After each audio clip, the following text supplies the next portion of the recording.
Welcome, everyone. This is your friend, the DN What If, here with another exciting fanfiction. Today, we're diving into the story of What If Deku Was Reborn with a Pre-quirk?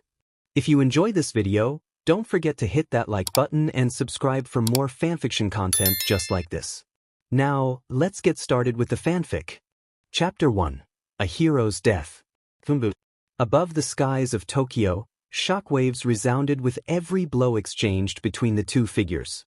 In the city below, hundreds of high-end nomes were battling against the few heroes that could fight left. In the air, Izuku Midoriya, the hero Deku, was weaving back and forth between the black tendrils, bone spears, and air blasts fired at him, returning fire with his own black tendrils and air blasts. All while Tamura Shigaraki, now possessed by All for One, was handling it all with ease. Little brother, when will you learn? No amount of people can keep me down.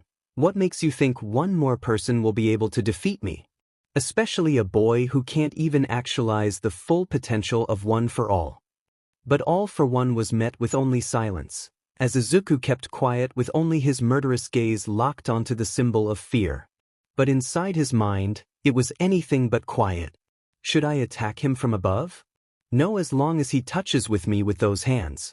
I'm done. But maybe Fa Gene with enough power can be too quick for him to handle.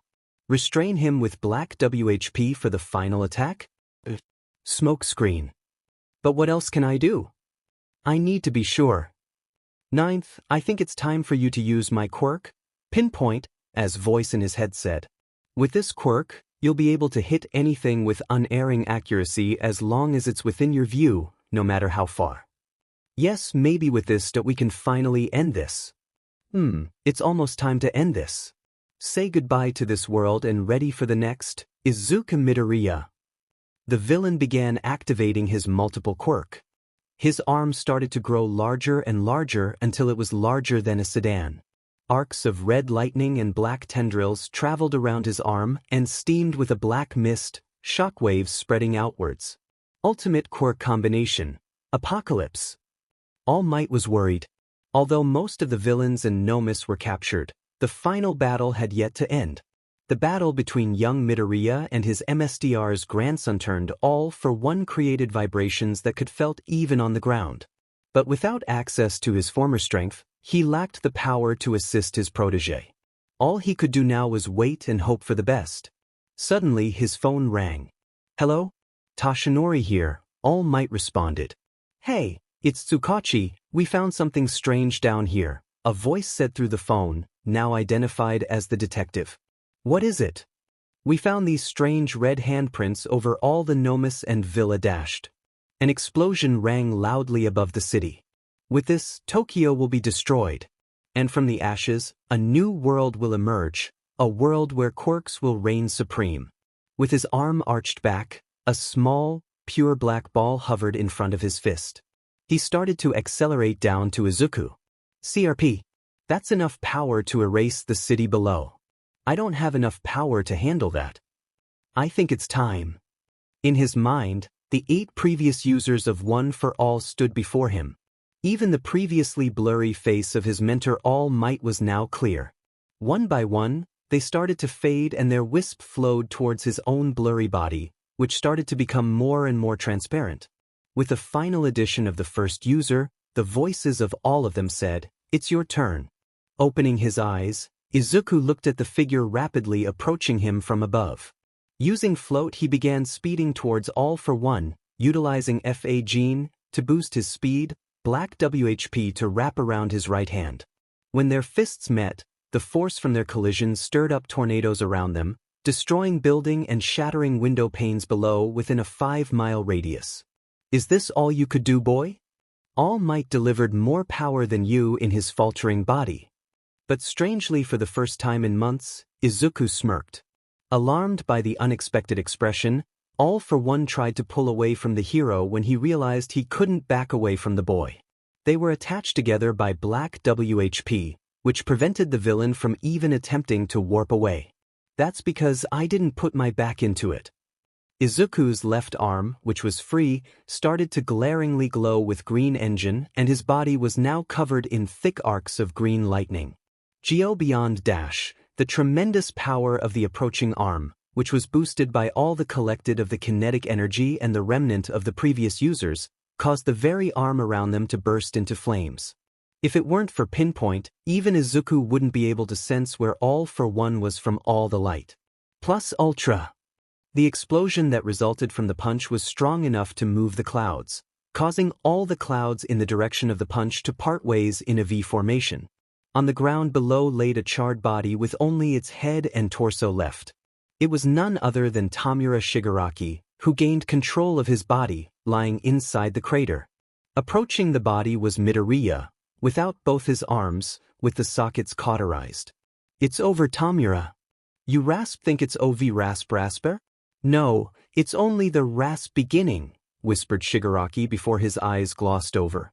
Confused, Midoriya began walking to the other heroes when his danger sense notified him of a pending danger. What? It's from all around? How is that possible? Without losing a moment, he used float to fly above the destroyed city yet again. Midoriya noticed that he felt danger from the gnomes and villains with red marks, who were starting to glow orange. Without thinking, he used pinpoint along with black WHP to its limit, picking them all up. As soon as he collected them all, he quickly started to fly upward. His danger sense was crazily going off. Midoriya knew deep down, this was probably going to be his last moments alive. When he reached the lower stratosphere, he started to lose consciousness. Sorry, All Might, that I couldn't live on to become the hero you wanted, and with that he fainted. Soon later, the bundle of villains and gnomes glowed brightly before exploding, disintegrating everything within a 10-mile radius. The light from the explosion everywhere around the world as if it was the day. The radiation from the blast caused a nuclear winter that lasted a month. And with that, the battle between All for One and One for All ended. Comment. Chapter 2. Hero Reborn. Might include other crossovers from other franchises as well later on. Poggers. Also starting about when Nagatoro starts in the anime as well. 0.99-100. After finishing that rep of burpees, he then proceeded to go take a shower. 15 years ago, he, Izuku Midoriya, died and went back in time. Well, at least he thought he went back in time. That was the theory that fit the present scenario anyways. It wasn't until he was 5 that everything came back to him as well. And it was not a fun experience for either him or the teacher who took him to the restroom when his body started spasming on the ground with his mouth foaming. Sorry, Sasaki-sensei. He was later taken to the hospital to be examined and his parents were notified immediately. But he even got his Kaa-san, number 2, who was usually busy as a sales manager, to make him pork cutlet, laughing face. But the strangest thing to him was that even though he was reborn, he still had one for all. So as soon as he was 10, he began his modified version of All Might's Aim to Pass. American Dream Plan. While he didn't have a beach to clean, he substituted some exercises with weights. Today, he just finished his warm-up and would finish his main workout. After school. After his shower, he put on his clothes and walked downstairs with his bag. In the dining room, his dad was reading something on the tablet while his mother was already eating. He greeted his parents, "Good morning, Tusan Kasen," before giving his mother a kiss and sitting down to eat his already prepared breakfast. At first, it was a bit strange to him to refer to these strangers as his parents, but as time passed, he came to love them as much as his original Kaa-san, Mama Inko. Glancing up from his tablet, Tusan said, "Naoto, are you sure you don't want to join any sports? I noticed you exercise a lot." He paused before continuing with a knowing grin, "And you would be a hit among the ladies." "Stop it, you," Mama Hakioji interrupted. "My boy can do whatever he wants. Besides, he's already so busy with the art club, making him go to their daily meetings at night. I sometimes worry about him going so late into the late." "Don't worry too much about it. Naoto is a responsible boy. Just look at his report cards, and sometimes people stop me on the street to tell me how great our son is. And apparently there's some type of superhero in town from what I heard." "Superhero, dear, now I know you're just lying at this point." The couple continued to talk while he finished up his meal. Waving them both goodbye, he gathered his bag and left the house. Walking into a nearby alleyway, He made sure no one else was nearby before putting a hoodie and sweatpants over his uniform quickly. Then looking around again, he then activated One for All. The familiar green sparks that arced around him reappeared. And with that he jumped on top of a nearby building and then proceeded to travel by roof hopping. He learned that although One for All remained, the other quirks, smokescreen, float, danger sense, etc., disappeared, just like their users. The only thing that remained was the super strength that All Might was known for. Alright. He had about 40 minutes of hero time before school started. And with a couple of kicks of his legs he broke the sound barrier and traveled across the sky in search of trouble. Brown eyes stared back into his eyes. After handling some disasters and crimes, he hurried back to school. It wasn't until someone pointed out that he had something on face that he realized some soot from the fire got on him. So here he was, looking at the mirror to see if he missed anything. He was surprised at first when he realized that aside from his light brown hair and eyes, his appearance was almost identical from before. From the curly hair to the freckles or the overall plainness of his face, a chakotsi, it was all the same. After cleaning his face, he walked out of the restroom and overheard the nearby gossips of the passing students. Did you hear about that building dash? There was an explosion. Even the camera was blinded dash. Boy with freckles is pretty cute. Over 100 people in the building dash. 1 minute. How does anything human do that dash? Wanna come over and play Momo-chan sim dash? There was his homeroom. He entered the door on the left and waited for class to begin. Class dismissed. Hiroyaki-san and Jitanchi-san are responsible for cleanup today. Putting away his notebooks and the hand grip strengthener he was using, he got up to go to the library. While he knew that it was unhealthy to not try and make new friends, he really couldn't find a way to connect with his peers. At UA, everyone in class 1A and 1B were striving to be the best hero possible. Even Kaken, who he had a rough history with, was aiming to be a hero. And anyone, in his belief, that was aiming to be a hero couldn't be bad. And with his hero schedule, art club and schoolwork, there wasn't a lot of time left aside for friends. Walking upstairs, he stopped at the 3rd floor and headed to the library. The library had just got a new shipment of American comic books, and just like his mentor, he enjoyed American novelties. Usually, beside the librarian or their TAs, the library was empty after school with the rare exception of himself. But to his surprise there were a group of girls sitting at one of the tables eating snacks and talking loudly inside. If Ito was here, he would have reprimanded them for their clear violation of library hospitality rules, all while chopping his hand and breaking said rules himself. The group of girls stopped to look at him for a bit before returning to their previous conversation. He walked up to the receptionist desk and greeted the TA on duty, Hori-san. "Hello Hori-san, how are you today?" he asked. "Oh, hello Hakioji-kun. Thanks for helping me bring in the new books yesterday." "No problem, it was my pleasure. I was really looking forward to reading those comic books." "Let me go get them, they're still in the back room. By the way, my brother wants to play with you again. So make sure to drop by sometime later, okay?" "Sure, I'll look forward to it." About a month ago, while he was jogging after school, he noticed boy that seemed lost. Apparently he fell asleep on the subway and accidentally got off on the wrong one. So he offered to escort the boy home.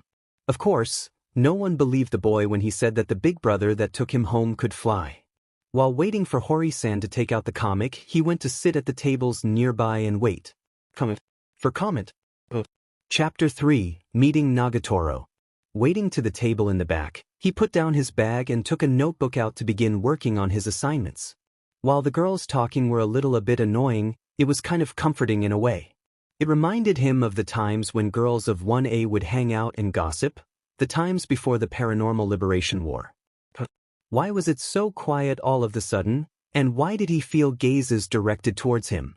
Turning his head, he looked to see the group of girls staring at him quietly. Quickly looking back down at his notebook, he prayed that they would eventually look away. When they finally did, they resumed to talking with each other. It wasn't that he never talked or looked at pretty girls before. It was obvious that practically all the female students in 1A were attractive. And then there were the times when Hatsum-san pushed her melons down on him. "It's on the shelves in the back." Or the time when Cammy, who turned out to be Toga, pressed herself naked against him. The times of when a girl flashed or flirted with him flashed through his mind caused Naotodaixi to stop working and his face to blush red. His hands started waving in place back and forth as if to try and expel all the embarrassing times he had. Without noticing, he pushed his bag on the ground, spilling the papers in his bag. The sound of his bag quickly got his attention, and before he had time to pick everything up, someone else already did so. Sorry about that," he said. As he finally looked at her fully, he noticed that she had blonde, shoulder-length hair and a tanned complexion. "Oh God! Look at this! What is it?" In an attempt to stop the situation, he tried to pick the rest of the papers up but failed as the blonde-haired girl from before picked the rest up and handed them to the other two girls. The taller girl had chest-length orange hair and the shorter one had another shade of orange hair into two ponytails. All men are not created equal. So badass. But they read that line. Looking back, it was kind of cringe. Keep calm, just let them have their fun and they'll eventually move on. Man, this is so sketch. It's better than 2-piece. Don't diss 2-piece like that. 2-piece is way better. This doesn't even come close. While he was tomato-chan red from embarrassment, he didn't the final and fourth girl approach to pick up the papers, now identified as manuscripts. They continued to giggle and laugh over the papers until someone's phone beeped. "Oh, Yuko-chan," responded. "She's at the family restaurant near the station with her boyfriend already." "Oh, let's go." "Hayachi, you coming?" "Later." "Oi, you have a thing for freckles?" "Now that I look at him, he's kinda cute." Seeing as the girl was ignoring her, she gave up and the group of girls -1 started to leave. "I heard that Yuko's boyfriend is good-looking. I can't wait to see him." "Same." And they were gone. Coming to his senses, he realized the redness in his cheeks had died down and he exhaled a sigh of relief. Finally some peace and quiet.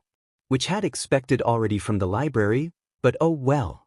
It wasn't until he heard the sliding of a chair that he noticed the last girl sitting down across from him. She had long, straight black hair pinned to the right side with a pair of white hair clips. She, like the previous girl, had a tan complexion and a lean body.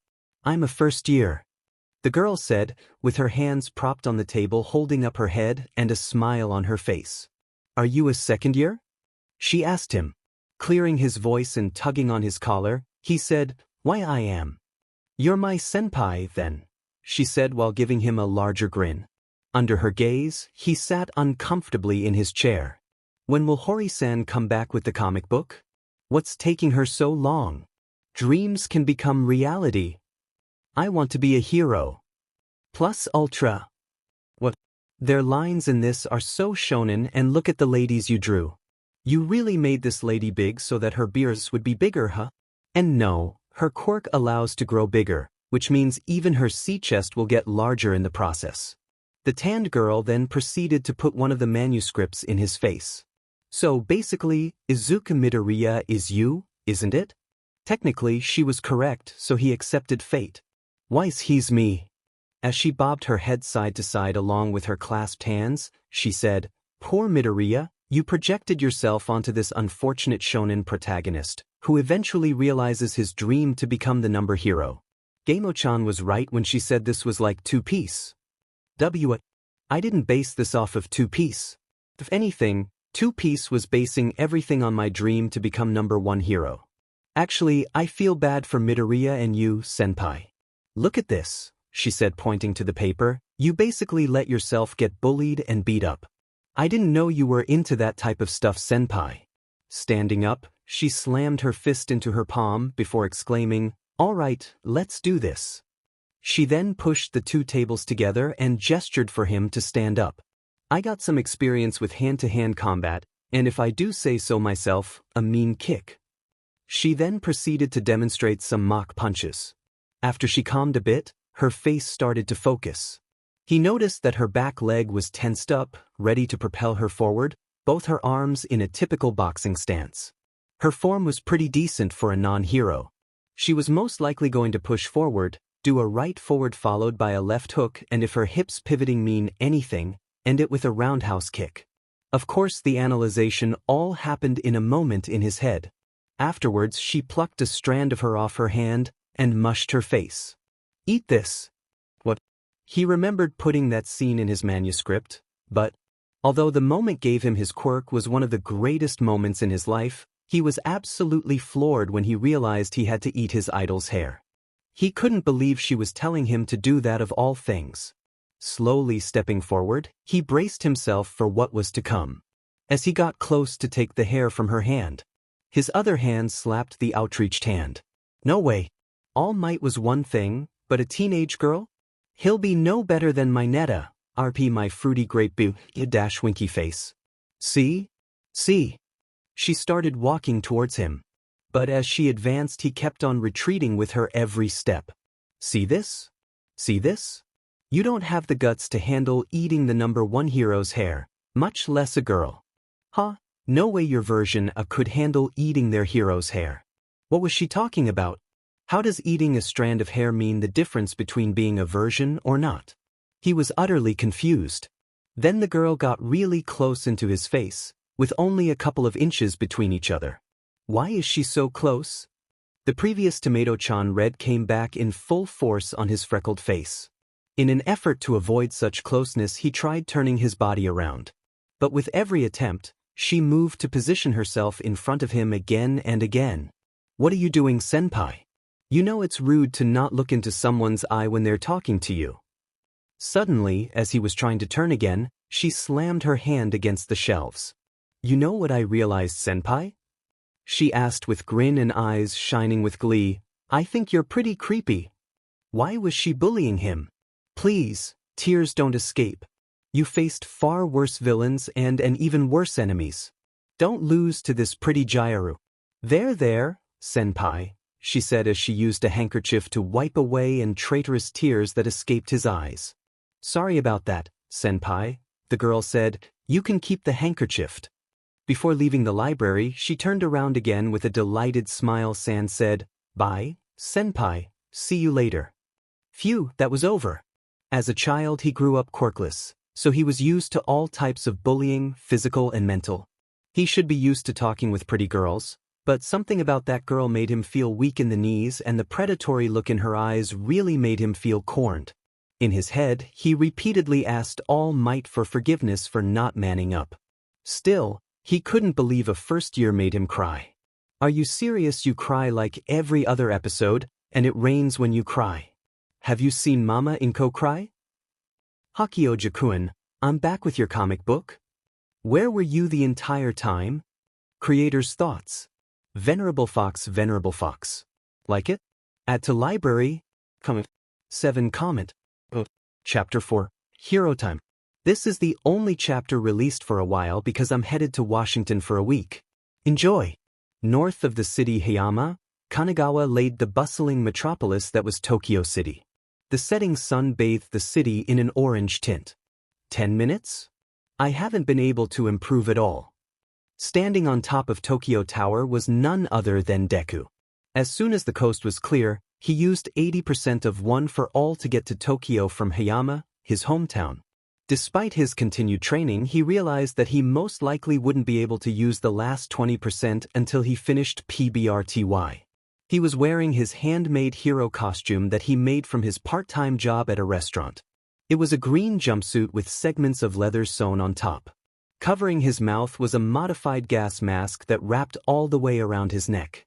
But the most expensive part of the suit were his red shoes that had iron soles and steel lining around the rim of the shoe. He learned soon into his solo time as a hero after the Liberation War was that anything that wasn't needed was an unnecessary attachment that would slow him down. Of course, there wasn't anything that really needed to be removed because his former hero costume was barely holding together by a thread. Double-checking his gear once more, he took a moment to focus before jumping off the tower. In Kota Ward near the harbor, 2 men were patrolling around a warehouse. Hey Ando, why the F is Boss Man beefing up the security around this joint? You know him, ever since his other warehouse was destroyed he's been on edge. Probably some rival gang trying to push us out of this ward. Fucking this, why if I see one of them, especially the Ono family boys, sniffing around here, I'll fucking kill him. Gunshots rang out to the right of the two men. Shocked, they both pulled out handguns and slowly proceeded forward with their guns drawn. Still hearing gunshots, one of the men tried to learn more through their earpiece. "What the hell is going on over there?" "It's everywhere, it's the devil. Keep firing dashed." After that the radio went silent along with the gunfire. "Sheet. Let's get out of here, I didn't sign up for whatever fresh hell happened over there." Turning around to run back, he noticed his partner Ando was missing. To the far left, he found his missing partner unconscious and tied up with a lamppost leaning against a shipping container. Just as he was about to bail, he began screaming as the feeling of being pulled upside registered in his brain. Suddenly, he was on the roof of the warehouse 40 feet above ground, dangling by his feet. Although he couldn't fully make out his captor, the demonic green glow coming from this thing, no demon's eyes, stifled his scream and all but paralyzed him in fear. The demon said in a deep voice, "Do you know where Tanaki-ju is?" Still stunned by the demon's terrifying appearance, he remained quiet. "Nothing to say? So be it." And with that he was thrown hundreds of feet up into the air. It wasn't until the pull of gravity pulling him down that he began to scream, "I know where he is." With that the thing caught him before throwing him onto the relatively safety of the roof. If the demon couldn't become more terrifying, its smile widened. "Good." After destroying a couple of small dragon arms rings operating, he took a moment to think about what occurred after school. If you told him that he would need to die to save the life of another, he wouldn't hesitate to accept the offer. All of his life, he's been told that people, quirkless people, couldn't even fathom the notion of being pro-hero because it was just too dangerous. So when All Might told him he could be a hero, that was the one greatest moments in his life. And he never stopped sprinting forward, trying to reach out to grab his dreams and make them a reality. To be like All Might, and save people with a smile on his face and tell them everything was alright because he was here. But talking to girls? Flirting with girls? Sure, he matured quite a bit when he was soloing as a hero, but most of it was due to the heavy influence of the wills of All for One and the previous users constantly duking it out in his mindscape. And that brought up the question of whether he was truly Naoto Hakioji or Izuku Midoriya. Although all the feelings and memories flooded back when he was a child, before those memories, he was still Naoto Hakioji, the boy who was excluded and bullied just because he was too shy and willingly to just take it in. The way he acted as a hero was just too jarringly different from his everyday self. Hound Dog Sensei would probably be able to explain this to better than him, referring to him having two different personas like most heroes did. All Might was a prime example of this. Rash near the shopping district, asking for assistance. Well, no rest for the weary. And with that flash of green zipped throughout the city. He was once again standing in the same dark room that his mind always wandered to when he slept. Standing in front of were the faces of people. He knew those faces, he couldn't ever forget them. "Where were you when the end killed me?" A girl asked. "Why didn't you save me from the villain? Why weren't you quick enough to stop that car?" "My mom died." "Why Midoriya?" one man turned to face asked. He couldn't forget the face of Night Eye. "Why didn't you stop Overhaul? I had to die for you to stop him." "I knew it, Mirio should have been All Might's successor, not you." All the people faded away before leaving one man left facing him. "Be strong, young Midoriya, although we may never meet again, know that I always have and always will never regret picking you as my successor." Putting a hand on his shoulder, he said before disappearing like the rest, "You have the heart of a hero, never forget that, young man." It was bright and sunny as he walked down the hallways to the art room. He initially wanted to join the manga club because he wanted to make a manga about his experiences so as to never forget his precious friends and family. But seeing as there wasn't a club created for it, he decided to join the next best thing, art. After stalking heroes for so many years, his level of drawing had reached a level that shocked All Might into spitting blood. At least the blood was in the same notebook All Might already signed, so it fit well enough. Because almost all of the club members except him were his upperclassmen, they were too focused to continue doing club activities and left most it to him. As he was about to open the door, he heard a voice. "Senpai." "Sup?" He turned to see the Gyru from yesterday smiling at him with a two-finger salute. Yesterday was a fluke. Yes, he just was caught off guard, that's it. Turning to face his Kohai, he greeted her. Good morning to you as well, did you need something? Senpai, I didn't know you were in the art club, she said as she was swaying her body side to side. Here, he said, handing her the handkerchief from yesterday. I watched it. Thanks for letting me use it. Confused, she looked at him strangely. I gave this to you to keep. Oh, I couldn't. Have a good miss. And with that, the door to the clubroom was closed. Unbeknownst to him, the girl's face shifted from confusion to glee. Maybe he should try again? He was looking at his previous canvas, a drawing of still life. His senpais recommended he try to do still life as a way to practice his drawing skills and shading. Not anyone could be as good as the president. As he was lost in thought, he heard the door open and close with a click. He was pretty sure most of the members were too busy to stop by. Turning around, he began to greet the unidentified person. Hello, this is the art club. Did you know it's you? To his shock, it was the girl from before. Can I help you with something? Ignoring him, the girl began walking around the room with her hands behind her back and a grin on her face. Miss, what are you doing in here? He tried again. Are you the only one here? She asked while browsing the busts. Without waiting for a response, she continued, Does that mean we're alone together? Senpai. Looking back at him. Well, yes, but that doesn't mean you can stay here. You're so cold, senpai. He sighed to himself, and just continued drawing his still life. When he looked back to his model, he was confused why the girl had sat down in front of him. Smiling, she said, I'll model for you, senpai. Thank you for the offer, but I'm already busy with drawing something else. Are you sure? What if I offered something more CC? She then began unbuttoning the top 2 buttons of her shirt. Is this more to your liking, senpai? I bet it's your thing. Bibirsty? Doesn't she know we're on school grounds? This girl knows no shame. That's not true. Besides, a girl shouldn't be so quick to show her skin. Especially young as you.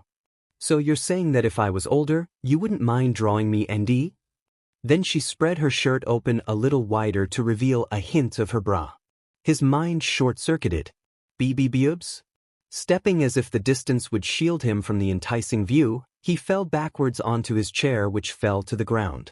All right, I'll draw you. Normally. No nudes. She was already laughing from the commotion he caused when falling down. You're so funny, senpai. Normally. Something normal. Hee. Pay focus. He did this many times already. It would be no different with a girl. So with that, he began drawing the girl sitting in front of him. Hey, senpai. Yes. Has anyone told you that you act sus a lot? What? Of course not. I'm good student. Sure thing, senpai. You wouldn't want a poor like me falling victim to a sushi baka, would you? Breathe in. Breathe out. Just ignore here and finish the drawing quickly so that she'll leave. With that, he continued his drawing. Hey, senpai, let's make this fun. ? If I think you did a good enough drawing me, I'll give you a reward. Curious, he looked at her. What's the reward? That's a secret, senpai. You can do it. She started fist bumping the air as she chanted, You can do it, over and over again. After another 20 minutes, he was finished with the drawing. While his drawing skills were nowhere close to Prez, he's been drawing ever since he started his first hero notebook. He was pretty confident that he would ace this competition. I see. This is you giving it your all, huh? She said as she looked up and down the drawing. I guess. I can't help but notice that you focused a lot on my hands. Do you got a thing for hands, senpai? No, that's not why did I focused on your hands, because they tell you a lot about a person. Confused, she looked at him. His eyes were serious as he continued speaking. You can tell if someone works hard by their calluses or how kind they are by the way they hold things. Whether they're happy or sad, it's all recorded into the creases on your palm. Speaking of hands, Eri would always run to his arms, and whenever she could, she would hold only his right hand because she said they matched. Mysterious. Noticing how serious he was taking her comment, she blushed a little bit and tried to change the subject. Geez, senpai, here I was thinking that you weren't SUS before. Anyways, it's time for your reward. Kissing her index and thumb to her lips before making the heart sign with the two, she puckered her lips. Reward time. Close you eyes. WY. Just do it. By the way, I'm not sponsored by Nike. Wait, you have to tell me W dash. Leaning her head in closer, she shouted at him, just do it. Complying, he closed his eyes. Already close to his face, the girl raised his face upwards. Thinking she was going to pretend to kiss him and instead give him something like a candy to eat, his lips were slightly open and ready for action. In another universe, this scene would end up with the girl using her other hand to flick his wavering lips. But here, something else happened instead. While she was focused on seeing his reaction, she didn't notice a pencil on the ground that fell earlier due to the commotion he caused. As she took another step forward, slipped on the pencil and fell towards the sitting boy.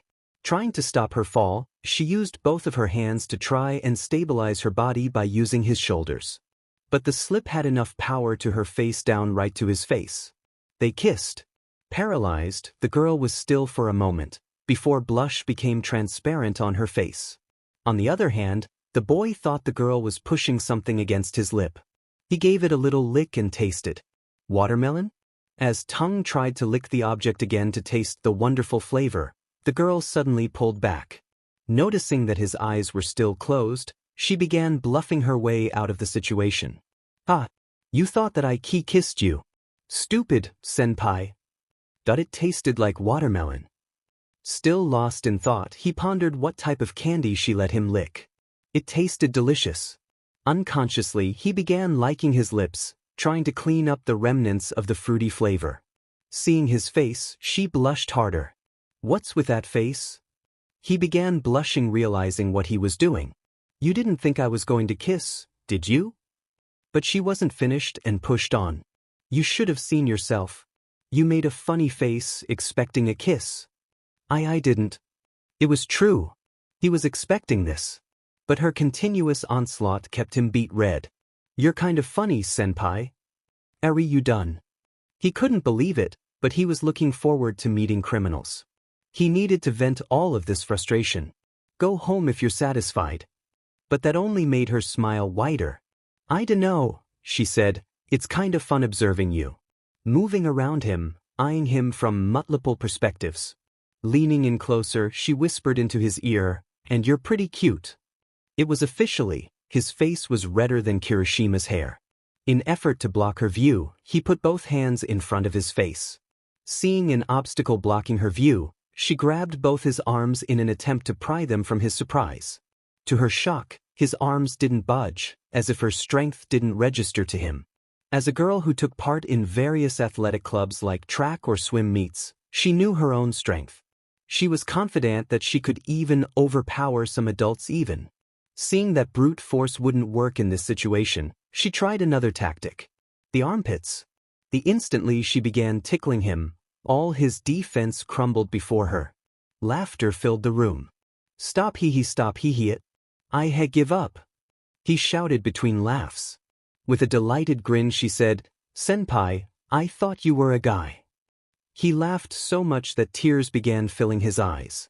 No, he screamed, but it was too late. I'm sorry, senpai, she said as she wiped the tears from her tickle fest using the handkerchief he handed back to her. I had to mess with you again. You didn't mess with me, he responded, still gasping a little bit for air. Stop crying, senpai. I'm not crying. With an internal sigh, he already expected something like this to happen sooner or later. The Midoriyas, especially his mom, had a tendency to burst out into tears. Their neighbors below their condo kept on complaining about the leaks that would appear because of their comically enormous amount of waterworks that shot out of their eyes. I'm sorry, but I enjoyed your drawing. Please draw me again next time, senpai. I'll promise to give you a huge reward. I don't want a reward. And with that art club activities for today, was finished. In the street canals next to the road, koi fish slowly swim back and forth in the setting sun. As he was walking home, a girl was closely following behind him. "Senpai! Senpai! Senpai!" she chanted as she skipped. What were the chances, he thought, that they would have the same route home? Because he didn't interact with a lot of people, he would usually find the nearest alley to change out to patrol. But because the girl kept tailing him, he couldn't do that. Walking in front of, she stopped. "Senpai!" "Yes. There's something I wanted to ask you." As she said this, she began fidgeting in place, moving her feet back and forth and intertying her fingers quickly together. "I know this is weird, since we've only just met. But please go out with me." She finished with a smile on her face. Brain has stopped working. A GGGL just asked him out. The light in his eyes started rapidly losing light. An imaginary thought bubble above his head showed his chibi soul rising slowly away from his body, only to be tethered by another chibi all might holding the spirit's tail and repeatedly shouting, "No, young Midoriya, no." Dropping his bags, he quickly raised his hands and waved them back and forth. "Wait, this is so sudden." "Psyche!" Slapping his back, she giggled before continuing her assault. "Psyche! Psyche! Psyche!" With every word, she would deliver a flurry of light slaps to his back. Although he barely registered the pain, he was so embarrassed for jumping to conclusions so quickly. "I was just kidding, senpai." "I get it already. Could you please cut it out?" After a while, they were walking together again. "I can't believe you took me for real. Did you really think a girl would ask you out?" I knew you were kidding." "Are you sure?" "I was just surprised since it came out of nowhere." "That's it's no buts." "Aha. You're just toying with me for the fun of it, miss." Giggling, she repeated, "Miss?" She then ran up to and smacked his back. "You're so gross." As car was approaching from behind, he noticed a large puddle on the road. Quickly moving next to the girl, he was able to shield her from most of the water that was splashed as the car drove by. Great, now he had to wash his uniform with his hero costume. "Senpai," she said. "Yes. How come you never get angry? I've been pretty horrible to you." She's right. She's just like others. Like the kids that followed Kakin around, telling him that a quirkless freak like himself couldn't be a hero. That the only chance they had left was to take a swan dive off and hope for a quirk in the next life. And for most of his life, it always been like that. No one believed in him, not even his own mother. "Young man, you too can be a hero." Those words, the words he longed to hear his entire life, by someone, anyone, who would believe in him, were said by All Might. He couldn't let him down, he wouldn't let that happen. Failure was never an option. He turned to look back at the girl, his eyes glinting green for an instant before returning to normal. The setting sun glowed behind him as he spoke. "You want to know why I never get angry? Sure, it may be easier to get angry, but that's not the only option I have. A great man once told me it's the times when you're scared or worried that you should deal with it smiling." Turning to look at in the eyes, "So no matter how afraid, mad, or sad I get," he continued on with a smile, "I'll keep on smiling." Stunned by the boy's sudden change in attitude, she walked behind him quietly. Thinking that she would stop bothering him, he mentally did a little dance in his mind. But he heard laughter. "That was pretty cool, senpai." It was like something straight of a shonen anime. Before you know it, you'll probably say something like, "I'll beat you with the power of friendship." "Ha. Hey, I meant what I said earlier. I got it now. You said all that stuff earlier to hide your crush on me. I get it now." As if to reinforce the point, she slammed her fist into her palm. Then started to hold her arms protectively around herself. "You better not do anything, senpai." I wouldn't. And all that stuff about having a crush on." Mimicking his hand gestures, she repeated him, on you aside." Smiling, she continued, "Aside. While at times you're unbearable and a bit too much to handle at times." As he said this, her face looked at him. "I enjoy talking with you and stuff, miss." At those words, she smiled at him. "Seriously, that miss thing is creepy." Oh, sorry about that. Let me properly introduce myself. Taking in a deep breath, he proceeded. Hi, my name is Naoto Hakyoji, what's your name? He finished with a bow. Naga, as in long, and Toro, she said before getting close to him. Toro? He wondered out loud. She then pressed a finger on his chest. You write it like this. And she began tracing the word out on his chest. To her surprise yet again, she felt a well-defined peck under his wet uniform. Realizing she was close to touching his NPL, she finished quickly. With a smile, her finger left his chest. With a smile, she said, Call me Nagatoro from now on. Let's get to know each other, senpai. He couldn't help but smile back. Well, nice to meet you, Nagatoro. Creator's thoughts. VenerableFox. Have some idea about my story? Comment it and let me know. Comment. 7. Comment. Chapter 5. Did someone order pizza? It was a bright, sunny Sunday morning. The birds were chirping nearby and the morning dew slowly dripped off the leaves of trees. Jogging underneath the foliage was a curly-haired boy. Oh, is that Hachi-chan? Looking over, he saw a hunched man waving at him. Wearing a black turtleneck shirt along with sweatpants and tai chi shoes, old man walked over to him. The most distinctive feature, though, was the old man's white hair and mustache that paired nicely with his blue eyes. He just assumed that the elderly man was of mixed race. Oh, good morning, Bang-sen. How are you this morning? Oh, some morning exercises to get these old bones moving. But they just aren't what they used to be. Bang Ajisen was someone he met a month ago. They both met each other at the supermarket during Sunday sale day, which just happened to be today as well. Well, let's get going then, shall we? Hi, Bang-san.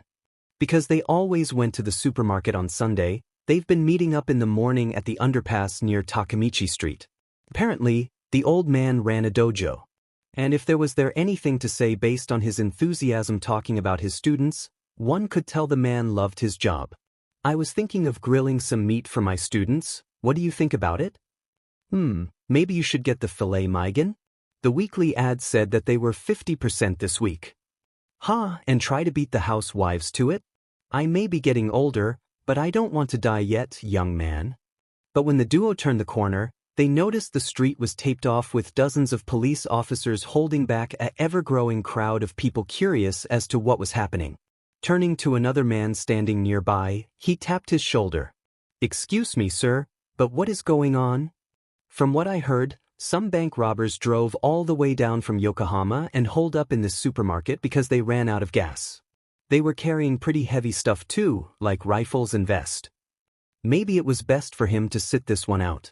The SWAT team had just arrived and with enough time, they would be able to safely handle the situation. Just as he was going to convince Bang-san to try another supermarket, he saw a little girl, no older than 6, sitting on the ground crying. Give me back my mom. I want to see my mama. The nearby men and women tried to comfort the wailing girl, but it was to no avail as she continued crying. He already started walking away from the crowd. Why was he trying to kid himself? He knew what was going to happen.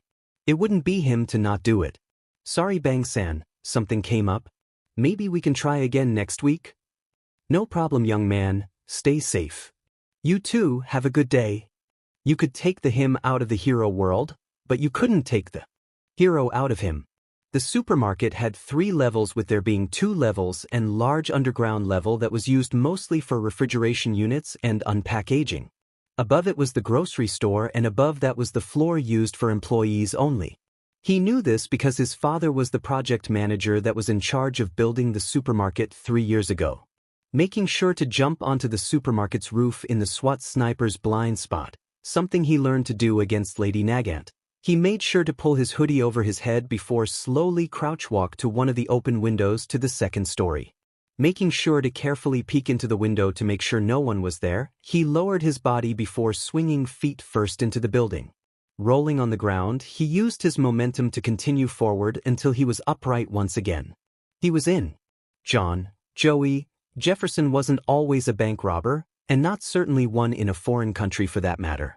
Despite not having the best upbringings in the Chicago suburbs, he liked to think he did the best with what he had. As soon as he graduated high school, he went on to serve in the U.S. Army and went on 2 tours before transferring to the Navy.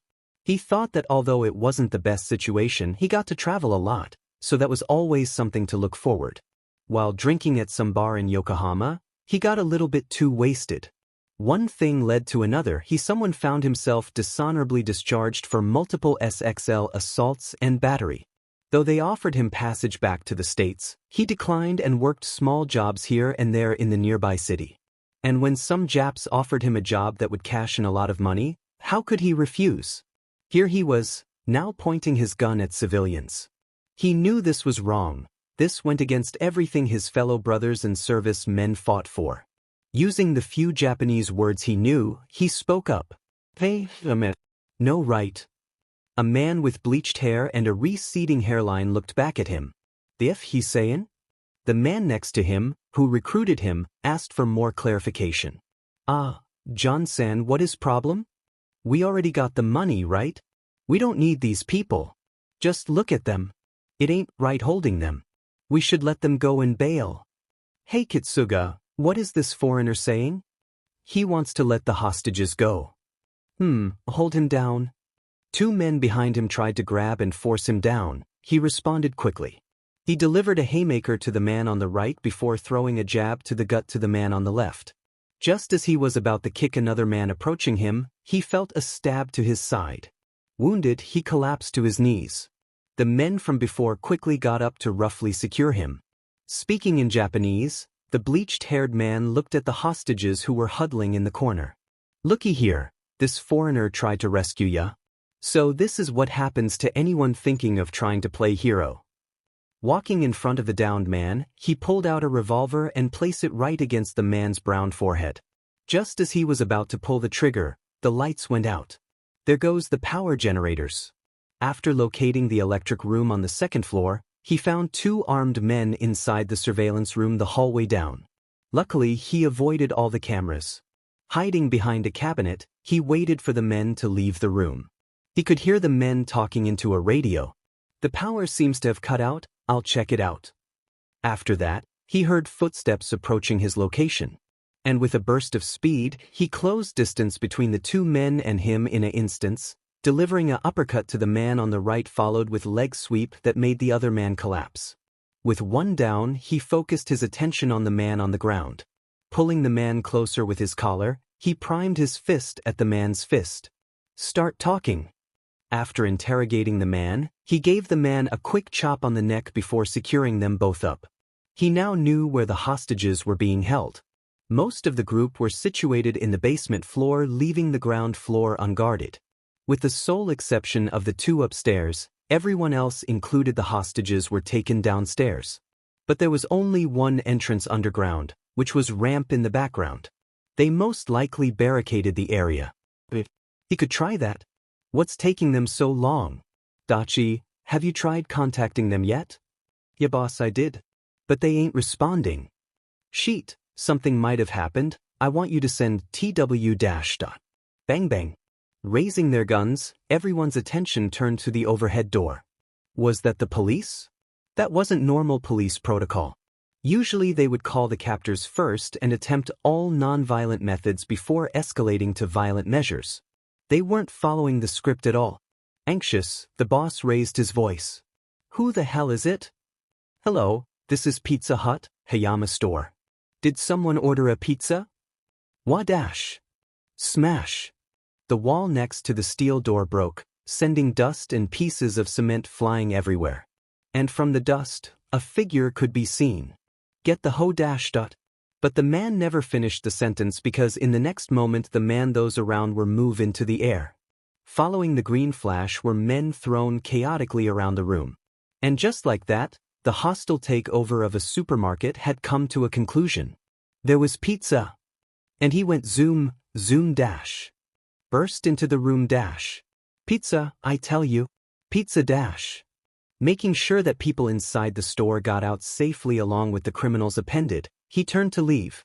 But what he didn't notice was an old man observing the young man from on top of a nearby building. What are you hiding, Hakioji Shonen? Seeing no need to be here any longer, the man blurred before disappearing. Creator's thoughts. VenerableFox. Here's a bonus cause I won't be able to write for a week. Comment. 6 comment. Chapter 6, Oncoming Wave. AN considering making a book about a boy and his fancy goldfish. A child was watching the latest episode of Detective Conan when his screen started flashing. Ding ding ding ding. Earthquake early warning. Watch out for strong shaking off the coast of Wakayama Prefecture. Mom. The TV's flashing. Tokushima wa Nara, nye, Kauchi. Soon after followed an automated voice. This is the earthquake early warning. Please prepare for powerful tremors. Ding ding ding ding. Across the nation, people were soon experiencing the tremors. Chaos was everywhere. Cars crashes at every corner of the block. Buildings were collapsing inward, people getting injured left and right, all seemed lost. But a hero arrived. Texas smash. The airwaves created from the punch pushed away the falling pieces of cement down the street and away from the civilians. Zipping around in one for all, full cowl 80%, he was only in workout clothes and hoodie. The earthquake warning came as he was in class. He was brainstorming ideas on how to leave class when his classmates started to panic. With the overwhelming hysteria, the teachers were thankfully distracted enough to not notice him slipping out through the window. Grabbing his gym clothes and hoodie from his shoe locker, he quietly made his way out of school. He knew he couldn't be everywhere, so he prioritized the most heavily hit areas such as Wakayama or Nara. For 20 minutes, he's been going up and down the eastern coastal cities, removing rubble and saving people. And all the people who he met were shocked and grateful, not believing their eyes when a figure descended down to save them. Some were stunned silent as he lifted them. Some were sobbing in happiness. And some were fearful of what he was. And what he could easily do. After narrowly taking the driver out of the exploding tank truck, he started to move inland when a siren blared. That's a tsunami siren. Turning around, he steeled himself before leaping to the ocean. Using powerful bursts of air from his legs, he circled above the ocean roughly 5 kilometers off the coast of Kauchi. What to do? There's not enough for people to evacuate the cities, and looking at the size of the tidal waves, it might even reach inland. What can I do? Wait, maybe that'll work. He goes. Flashback. Detroit smash. Wait, is it raining now? He changed the weather with a punch. I have a plan. Delaware smash. Come on, Mineta, it's your turn. Even I can be a hero. Would a Detroit smash be enough? No, that's why. Detroit smash. Detroit smash. Detroit smash. Detroit smash dash.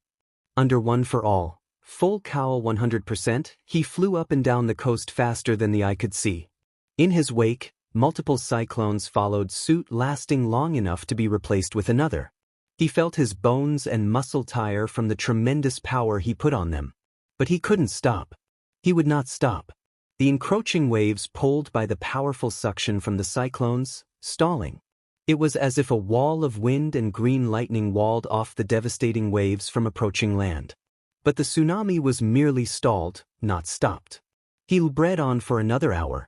I can't feel my body anymore, everything is so numb, was what he thought last before he blacked out. But even with his mind shut down, his body continued moving, producing smash after smash as he shot through the air. Oriya. He heard a voice speaking to him. He felt sand underneath his body. Groggily, he looked at his body. Midoriya. It was his body. His body before he died. His hair was green and he was even wearing his old red shoes. Young Midoriya. Looking up, he saw All Might in his skinny form. He was looking towards the ocean as the sun was creeping slowly above the horizon. All Might. Is that really you? This isn't a dream, right? Did I travel back in time? Let me pinch myself really quickly. Texas smash. Throwing a right hook, All Might punched him in the face. Yes, young Midoriya, I'm glad to see you as well, but we do not have a lot of time to speak. Calming down, he kept quiet in order to listen to All Might. As you remember, you defeated All for One and freed Shigaraki from his control. But at that very moment, he transferred the entirety of his quirk onto you. Wait, why would he do that? This didn't make sense. for the 2 years that the heroes and villains waged war against each other. And during that time, it took the combined effort of the previous user's willpowers to prevent All for One from stealing One for All. While we do not know why he did it, we do know what happened next. Confused, he focused on All Might. After he transferred his quirk, One for All couldn't handle the exponential increase in power. All the quirks that he stole, all that power, trapped alongside the ever-growing strength of One for All.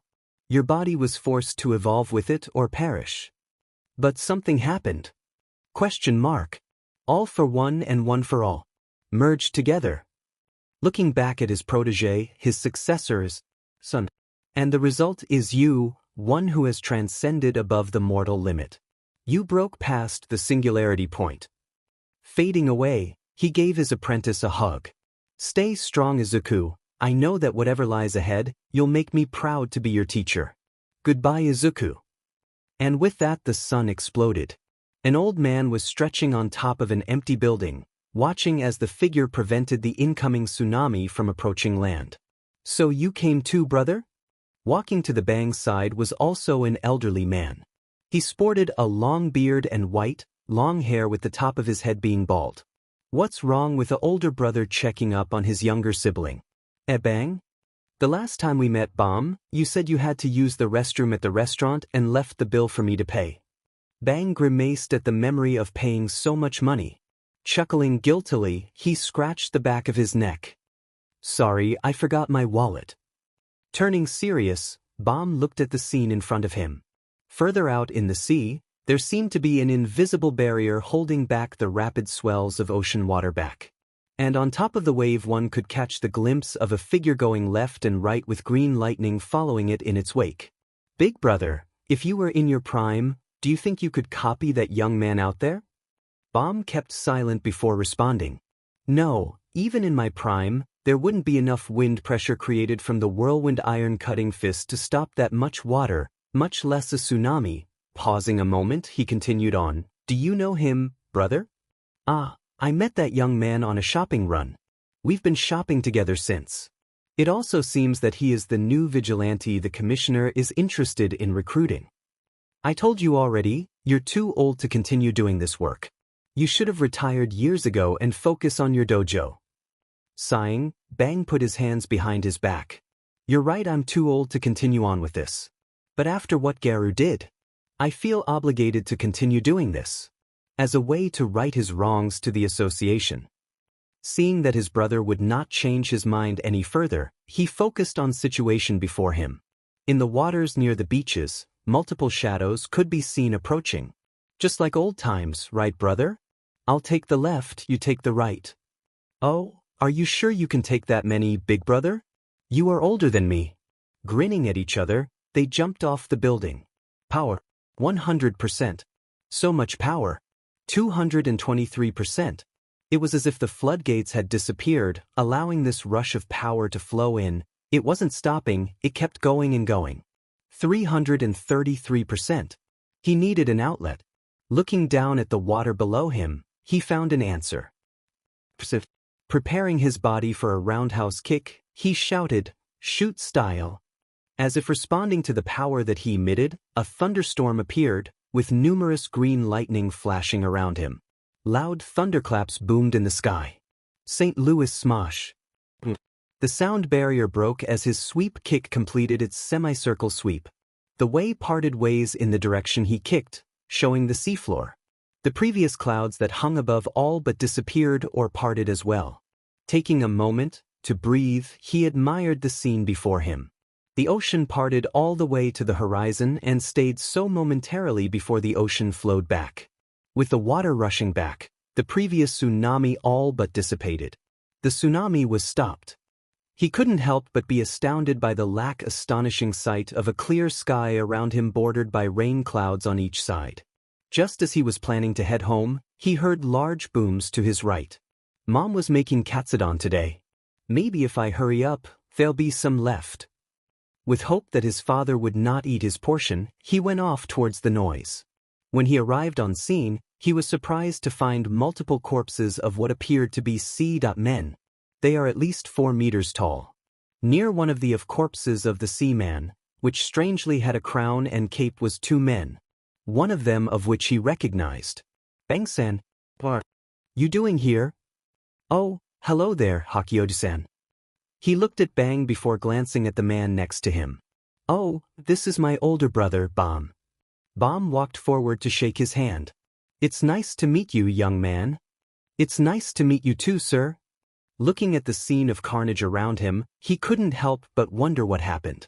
Bangsan, did you do this? Yes. I was out for walk when these rascals started harassing me, bullying old folk like my brother and me. Gave them a good beating, we did. He was a bit shocked at the reply.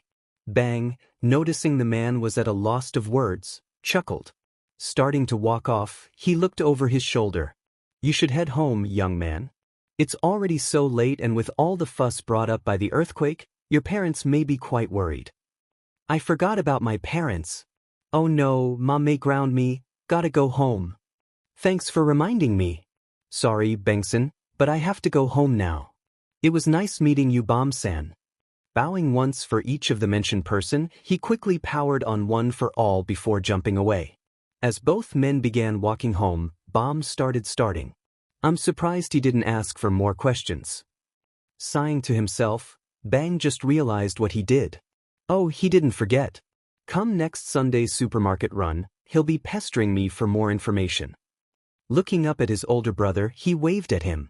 Until next time, big brother. And to you as well, Bang. Creator's thoughts. VenerableFox. I'm back, laughing face. A comment. Chapter 7. Kites and Yakisoba with Senpai. Come on. Hurry up, Naori. The wind is almost gone. Be careful, Suda. You might trip yourself again. It's been 2 weeks since the earthquake disaster took place. And many things occurred since then. He found out this wasn't the place as he previously thought. This was confirmed when Bang, known as Silver Fong, told him how he and many others were a part of a hero association that dealt with any disaster or dangers that the common person could not deal with, and that he was invited to join this group. He declined. After finding out about the true nature of the Hero Public Safety Commission from his world, his trust towards the authoritarian figures were put in doubt. He didn't know anything about this new group that Bang invited him into. Though Bang was a nice man, it didn't mean others were nice as in this association.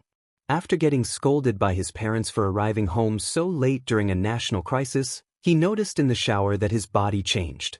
If his body was muscular before, now he looked like one of those Greek statues that Midnight Sensei always gushed on about during history. With One for All, some things changed. If One for All was a lake before, now it felt like an ocean. No matter how far down he tried to tap for power, he could not find the end. Now that school was shut until next week, he decided to visit the Hori's residence. Nei-chan, do you think we can get ice cream while we fly our kites? The boy asked. He was a boy with messy gray hair and olive eyes. Sure, Suda, but not too much, okay? Because Suda and Hori-san parents were busy at work, Hori-san and her brother were responsible for cleaning up the house. Suda, seeing that he was inviting him to go fly kites, decided it was better to go out than to clean. Last week, I was telling Keikuin and Maya-chan that about my Gundam kite. I told it was cool and they thought it was cool too. But Maya-chan is allergic to grass, so her parents won't let her go to park with me to fly kite, but Keikuin can dashed. Suda kept talking on and on while he would listen and respond every so often. As they both neared one of the town's bakery, he noticed a group of guys talking to each other. But upon closer observation, he noticed 3 of them were surrounding one of them. Come on, Miyamura, aren't we old friends? The tall guy said. Yeah, we go way back. Wouldn't this be under friends and families benefits? We've been hungering for some cake lately. Not that I haven't found any ladies. The short guy said before shoving one in the middle onto the floor. I heard you got into that high school with the pretty cute gals. Be a bud and hook us up. You don't want them to find out about your little piercings or tattoos, right? The one with glasses said. Can you guys leave me alone? Did I hear correctly? Kin BH boy Mura is finally talking back to me? Maybe I need to remind you your place, Dips T. The boy then threw a hook. Closing his eyes, the boy in the middle accepted his fate. I wish I could just stand up for myself. What do you think you're doing? Looking up, he realized the incoming punch never connected. Holding onto the boy with the glasses' shoulder was a guy with light brown hair. A little further behind him was a young boy holding a kite. This guy looks familiar, he thought. Hey, can't you see we got something going on here? Just leave, it's none of your business. Looking at the brown-haired boy, he also tried to make him leave. He already appreciated him trying to help, but he didn't want to implicate him any further. Really, I'm all right, he said. Maybe that make him leave me and these guys. No. The boy then turned to 3 bullies. Let's call this a day and leave this matter alone, how about it? Do you think you can take on all 3 of us? The short boy said. What? Why would I fight you 3? Then the glint in his eyes sharpened. Miyamura felt like he couldn't breathe. He felt like he was standing in front of a lion or tiger. It was as if his senses were screaming danger. And he was not alone in this feeling because the other boys backed up. Everyone is watching us now. I'm giving you a chance, leave. He noticed that although the ongoing people traffic was light, the people that were out were either recording or watching the scene before them with cautious movements. Noticing this, the 3 boys began running away without a word. Seeing this, the brown-haired boy and the child behind began walking down the street as well. Wait! He shouted at the stranger. Why did you help me? I said I was fine. Looking back, the stranger said, Your eyes. ? They were asking for help and I couldn't refuse them. With that he left with the young boy. Miyamura stood there watching the 2 walk away. Unnoticed to both was a figure not far away watching their interaction. It's been a week since the school reopened. The school immediately took action, telling all clubs to clean their assigned classrooms and delegating their members into restoring the school. Because he was the only active member of the art club, he was responsible for cleaning the mess created from the earthquake. Fortunately, only a couple of books were on the ground and a broken bust. He was currently starting on another penciled still life. Drawing a couple more strokes, he stopped to admire his work. That looks good, he said. Just as he was about to continuing on with his work, a voice called out to him. Senpai! From the classroom door, a girl zoomed in class with a hula hoop, shaking her hips with ferociously that was only matched to her excitement, if her face said anything. She circled the clubroom so fast, it seemed as if she kicked up a trail of dust clouds. She kept doing so before stopping near him, still hula hooping. What do you think of my hip motions? She asked happily, raising both her hands behind her head. Come in now. Seeing that he was shocked at her antics, she pushed on. Find the right moment and slide in. Come on, hurry up. Sweat dropping at the scene, he sighed internally, but giving in. No, but when? Seeing no response, he decided just to try and crawl in from underneath. In all honesty, his only intentions was just to enter the hula hoop with her in hopes that would make her leave quicker. So when he looked up and saw her cotton, white underwear, he felt his mind turn static, leaving him frozen and staring at the sight before him. Curious as to why her senpai was taking so long to jump, she looked back at him. It was then that she realized that he was staring at her panties. Her face quickened, turned red. You're such a pervert, she said while violently hitting him with the hula hoop. Her assaults managed to break him free of his paralyzed state, leaving him to protect his head. Inside the clubroom, he sat alone eating his yakasoba while watching the Man of Steel on his phone. He was hyped for the movie because he found out it was the same director who made Watchmen.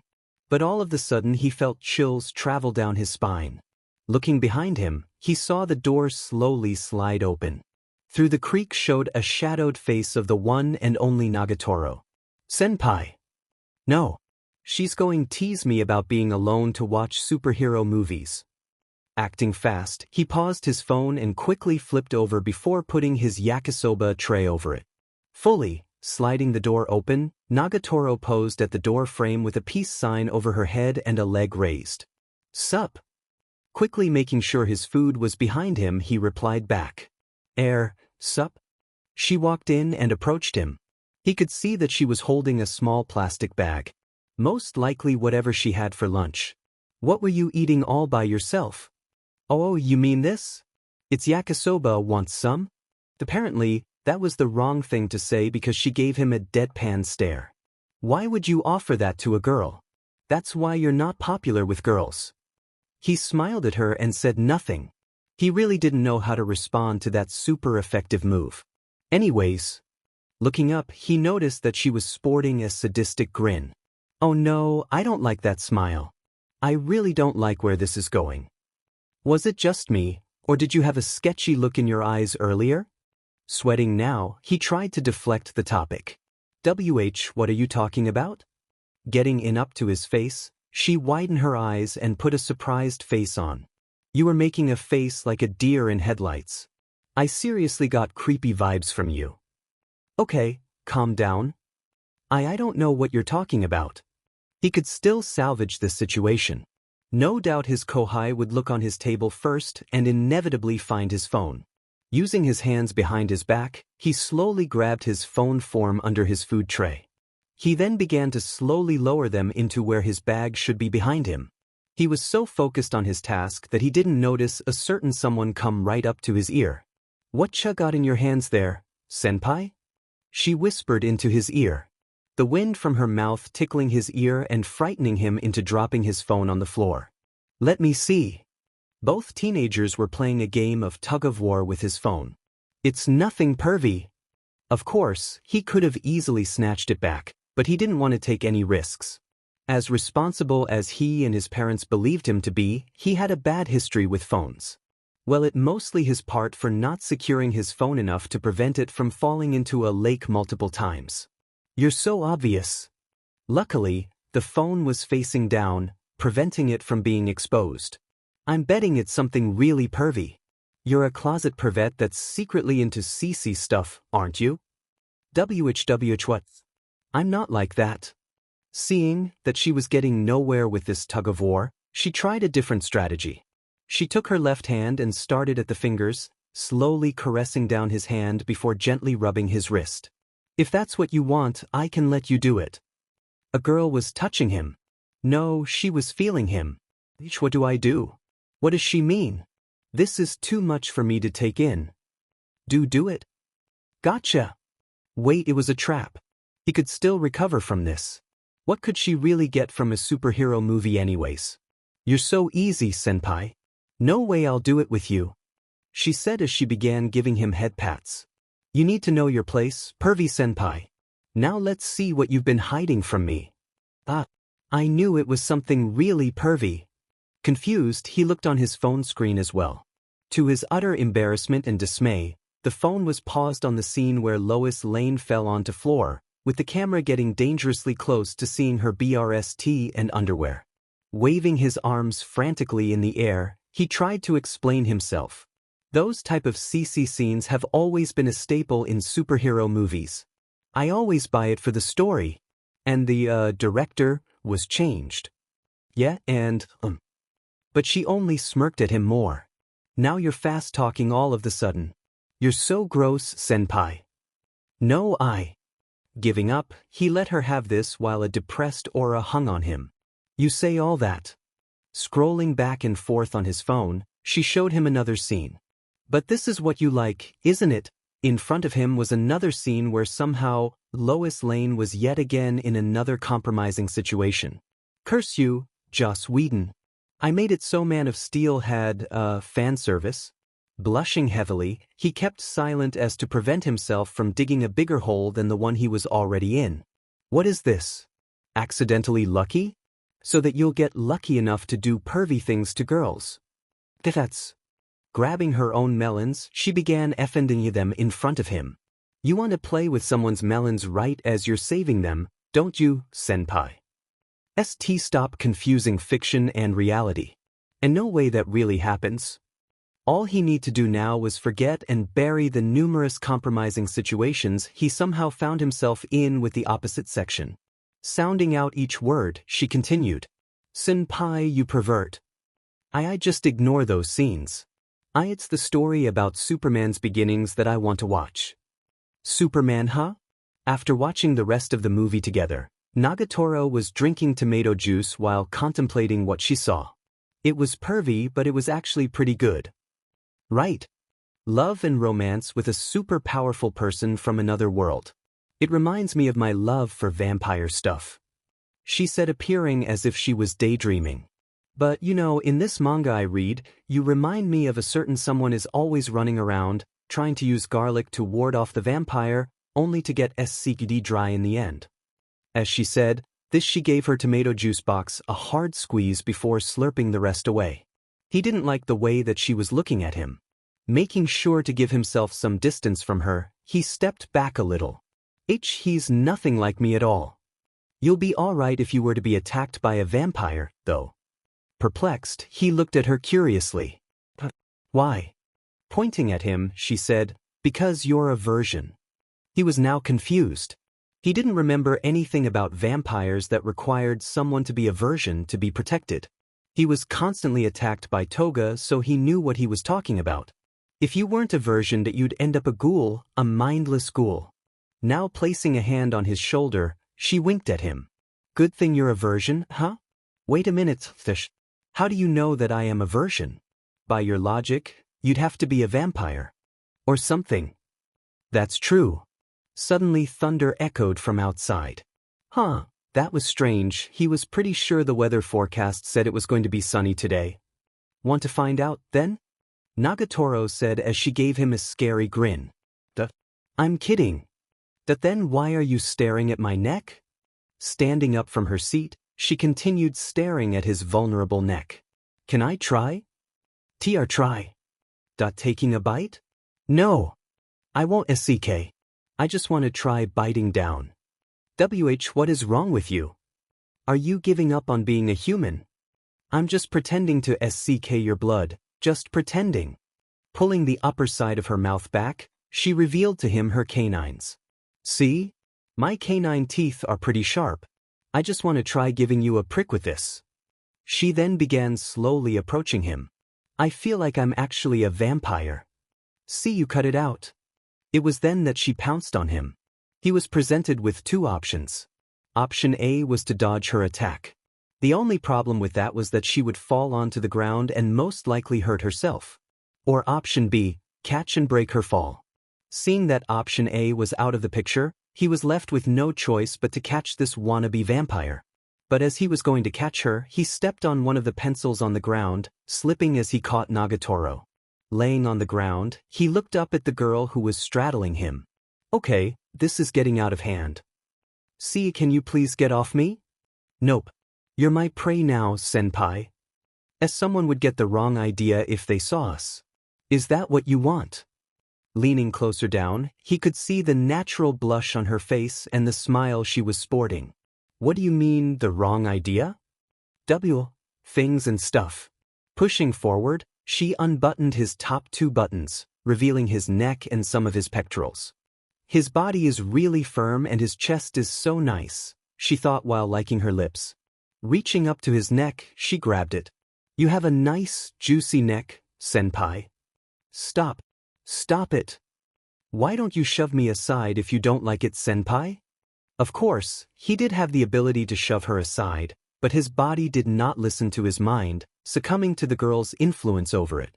She then leaned down in preparation to take a bite. Stop it. But before she could take a bite, she smelled something foul. Jumping off, she covered her nose. You gross. Garlic breath. I'm free. As long as he escaped the isolation of the clubroom, there was no way that she would continue doing her antics in the general public. Oh, you're not going anywhere. With that, she jumped on him from behind. Sitting on the floor, she realized she was grabbing something soft and long. Looking down, both parties were shocked to see her hand grabbing at his crotch. Immediately, she brought her hand far as possible from what it grabbed. Blushing, she turned away. It's so large. But then, smiled after realizing what had happened. You got your wish, senpai. You got accidentally lucky. That's not how it works. Comment. Chapter 8. Association and Discord. I made a Discord, tongue sticking out. By the way, I enjoy comments, so to motivate me to write, just add comments. Feel free to either join my Discord or spam my comment section. Enjoy, tongue sticking out. https://discord.gg/nkgvxqvztf. The sun bathed the town in a soft orange light as he and Nagurro were walking home. Usually he would just accept any insults or teasing and move on with his life, but it was slightly different this time. Both teenagers still felt slightly awkward after the crotch incident earlier today, so they both remained silent as they walked down the street. Feeling peeved at silence between the two, Nagurro decided to take matters into her own hands. Hey, senpai, was that the first time a girl touched you? Mr. Blue Skies begins playing. See you. Toga. Nija. Kaken. Xd. Nima. Xd.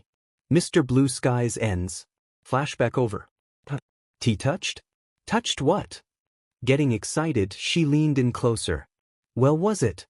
I don't know. You're beet red, senpai, she said, laughing at the red hue that appeared on his cheeks. Let me guess, she whispered. You got hard? Shut up. He shouted, you shouldn't talking about this type of stuff in public. Don't worry, there's no one around at this time, she said, now raising both hands that looked eerily similar to claws. You want me to squeeze it again? Her hand approached his crotch. Wait, Endesh. No! He screamed as she only squeezed his sides. Opening his eyes, he saw that she had jumped back and was giving him a mischievous grin before bursting out into laughter. She then started running away. Turning around, she waved at him. See you, senpai. He stood there watching her run off until she was out of sight. As he was doing so, a black sedan pulled up next to him. A window rolled down, showing a nondescript Japanese man in a suit in the driver's seat. Hakio-jidano, I was sent by the JDA to pick you up. Oh, I see. Thank you for coming to pick me up, he said, getting into the back of the car. It's my pleasure. After 30 minutes of driving on the freeway, the car proceeded to enter an exitway and take numerous turns in a rural town until stopping before entering the forest on a dirt road. The car came to a stop behind another black sedan similar to the one he was in. It seems that both the cars had stopped on a cement platform in the middle of the forest. At this time, Hakio-jidano, you may leave the car, but please remain the concrete slab. Wait, why do I have to remain on the concrete? He asked curiously. His only response was the smile of the driver. Getting out of the car, he watched as both sedans left through the way they came from. Hello there, Hakioji. Turning around, he was met with the familiar face of his grocery shopping buddy. Standing next to him was a man with long bright yellow hair with red streaks akin to flames along with 2 shoulder-length bangs and 2 chin-length bangs on the side of his head, black forked eyebrows, and golden eyes that fade to red with white pupils. He was wearing orange and white Letterman jacket on his shoulder while wearing a brown Gakuren jacket, a white belt around his waist, and hakama breeds.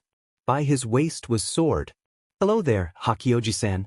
I heard so much about you from Silverfang. I am Rengoku Kaijiro.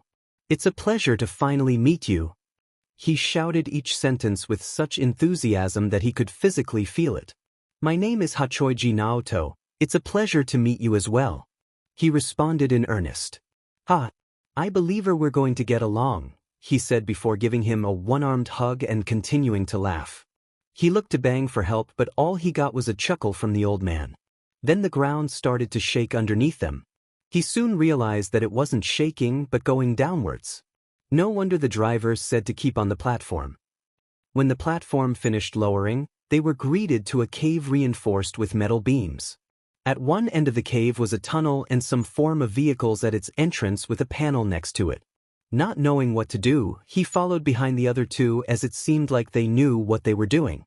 As he entered the 4-person capsule with Bang, he saw Rengoku head to the panel who started pressing some buttons. Bang-san? Yes. Where is this taking us? The country's capital. Tokyo? No, Kyoto. Kyoto? That's on the other side of the country. How are we going to get there and be able to return all before my bedtime? Smiling, he said, You'll see. Now I recommend for first-timers that they sit back and relax. Looking at Rengoku, he asked, Is everything ready? Closing the hatch as he entered the capsule, Rengoku gave a thumbs up. Everything is set, We depart in about now. The tunnel before us started lighting up, shining a neon blue color. The rails beneath it started opening up until it reached the end of the tunnel. An automated voice started speaking from an intercom inside the capsule. The Tokyo pod is commencing drive. Destination is Kyoto. Takeoff is in T-3, 2, 1. With that, the capsule glowed blue before accelerating down the tunnel before disappearing right at its end. You did great, Hachoiji. You are doing splendid for your first time. The experience was a novel one. For one instantaneous moment, he felt himself like he had been pushed through a small tube and then just as instantaneous expanded back to normal size. It was not a pleasant feeling at all. Well, we're here. What greeted him was some form of underground room, built better than the one they entered before. There were similar tunnel ports next to the one they came in as well. But standing in front of us was the same man who drove him into the forest. Greetings, Silverfang Dano, Flame Pillar Dano, Hakioji Dano. I hope you had a safe trip to Kyoto. Wait, excuse me for asking, but didn't we meet you in Tokyo? How did you arrive here faster than us? He asked. Oh, you just met one of my clones positioned in that area. Why, I am a clone myself. Taisher-kun over here has been working with the J-Day long before I joined, Bang said. Well, let us be off. With that, the three followed the man. Walking down the tunnels, he noticed that it looked highly advanced and the floors shinnied. It like something out of a Star Wars movie. Whoever built the place had money to spare. They soon came to a stop next a door in the middle of the hall. Hachoji Dano, because you're a guest and a potential future member, we please ask you to watch this orientation film we've provided. Oh, sure. Then can you please enter the room and take a seat? I have to bring these two to a meeting that is going to start soon. I'll come and get you when orientation is over. Okay, thank you. Entering the dark room, he noticed it was as large as a movie theater with no one else inside. Taking seat in the middle of the room, he got comfortable in the chair along with the water bottle provided near the door. The lights started dimming further as the projector turned on. The film started and he could see that the quality was obviously from the late 80s. Strange things happening wherever you go? Seeing ghosts everywhere? Accidentally breaking your bedroom wall? In the next 3 hours, this video will try to cover and explain any questions you have about the extraordinary or supernatural. Oh, he knew that this was going to take a while. Tiredly walking into his clubroom, he couldn't help but yawn as he carried his canvas across the room. After spending most of last night watching the orientation that went over subjects such as responding to disasters, how to interact to supernatural or extraordinary events based on your powers, international assistance and aid, etc., he had in addition to that take a 30-question test on it. He was then guided by Taisher back to the capsule room by himself as Bang and Rengoku had already gone home. The moment he himself got home, he just brushed his teeth and took a shower before going straight to bed. Okay, let's get started. But he then sensed someone enter the room. Hello, Senpai. Hello, Nagatoro. What are you doing here? I was just about to start drawing. Let's play a game. Seriously, Nagatoro was just as bad as a Chaco with being in his personal space. A game? Giving a proud grin, he raised 2 clown horns.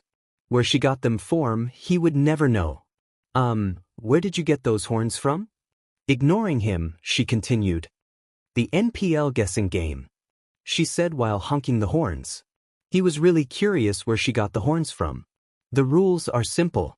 You have to guess where the other person's nipples are from over their clothes. After she said that, he could her gaze lock on to his chest. There. Lunging at him with both index fingers out, she tried to touch his nipples. He managed to dodge her attempt successfully. That's all you have to do. Okay? How is any of this okay? Trying to calm down his blush, he took a quick breath in and out. Besides, guessing where a girl's nipples are. I'm not a groper. You react like such a virgin, senpai. What does being a virgin have to do with it? There's no point in playing even if I win. No, there is. Looking up at her from his seat, he saw she had both hands on her waist. A grand prize, she said while fishing something from her shirt. He just turned away while slightly blushing. She pulled slip of paper. Maybe it was his imagination. He could see a bright light shine from the card before it faded away. A "you can ask me to do anything" ticket. Whenever I'm toying with you, you can use this. You can make me stop, just like that. Looking at him with shark-like grin, she said, "It doesn't have to be such a boring order, Heather. You can use it to make me do something crazier." Something crazier? What? You want me to wear my swimsuit in the clubroom, you say? I never said that. What? You want me to be a ND model? You really don't have to do that. I don't know. Why would you use the ticket like that? You're so nasty, senpai. She said while putting her arms in front of her chest and swaying like a willow tree. I don't care about using it for crazy stuff, he thought while Nagurro continued repeating, "You're so nasty, senpai." But if I can use this to make her stop anytime. He had resolved himself for the challenge ahead. Fine. She stopped to look at him. I'll play. She gave him a thumbs up. That's the spirit, senpai. That's what I wanted to hear. Okay, here we go. It was decided that Nagurro would have the first go at it. Making grabbing gestures with both hands, one could see a sparkle shine in her eyes. It's sudden death, all right? I can do this. Plus ultra. Her index fingers creeped closer and closer to his pectorals. She's not going to guess right off the bat. Closing his eyes, he felt confident that he wouldn't get out this quickly. What he didn't know that this was only the start. Bullseye. She had got his nipples in one try. Wait a minute, she's off by a little, but does this count? So he decided to tell her she missed instead. Why you missed? It was then that she started circling his nipples with her fingers quickly. Holy America-sized Thanksgiving. His body couldn't help but violently shiver. Well, senpai? Did I get you? No. He gasped out. Did I miss? dash dot. He couldn't finish his sentence as she began digging deeper into his pectoral. Did I get you? Senpai. Her fingers went faster and faster around his nipples. Gritting his teeth, he didn't think it would end up well for him.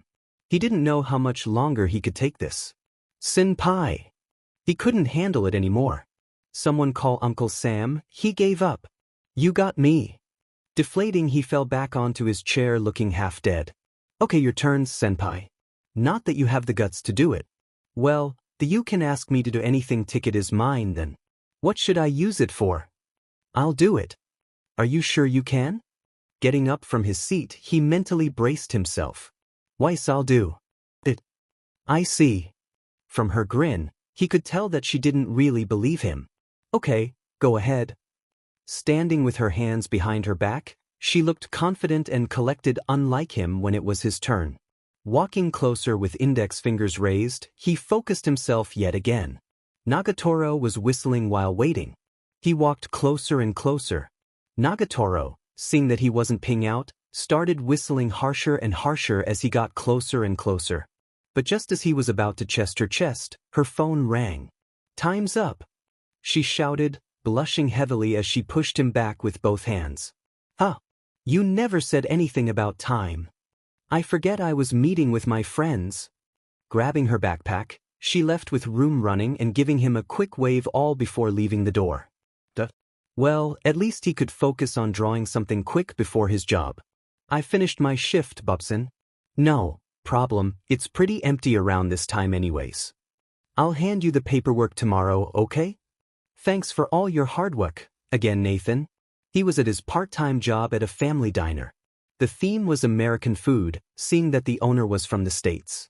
The owner was Robert Bob Blecker Jr., who ran the shop alongside his wife. He was a tall man with tan skin and a receding black hairline.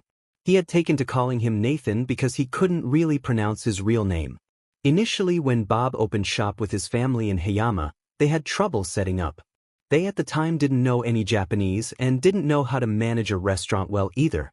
So when they hired from, it was an almost godsend that he could speak English, cook American cuisines, and was good with money all in one.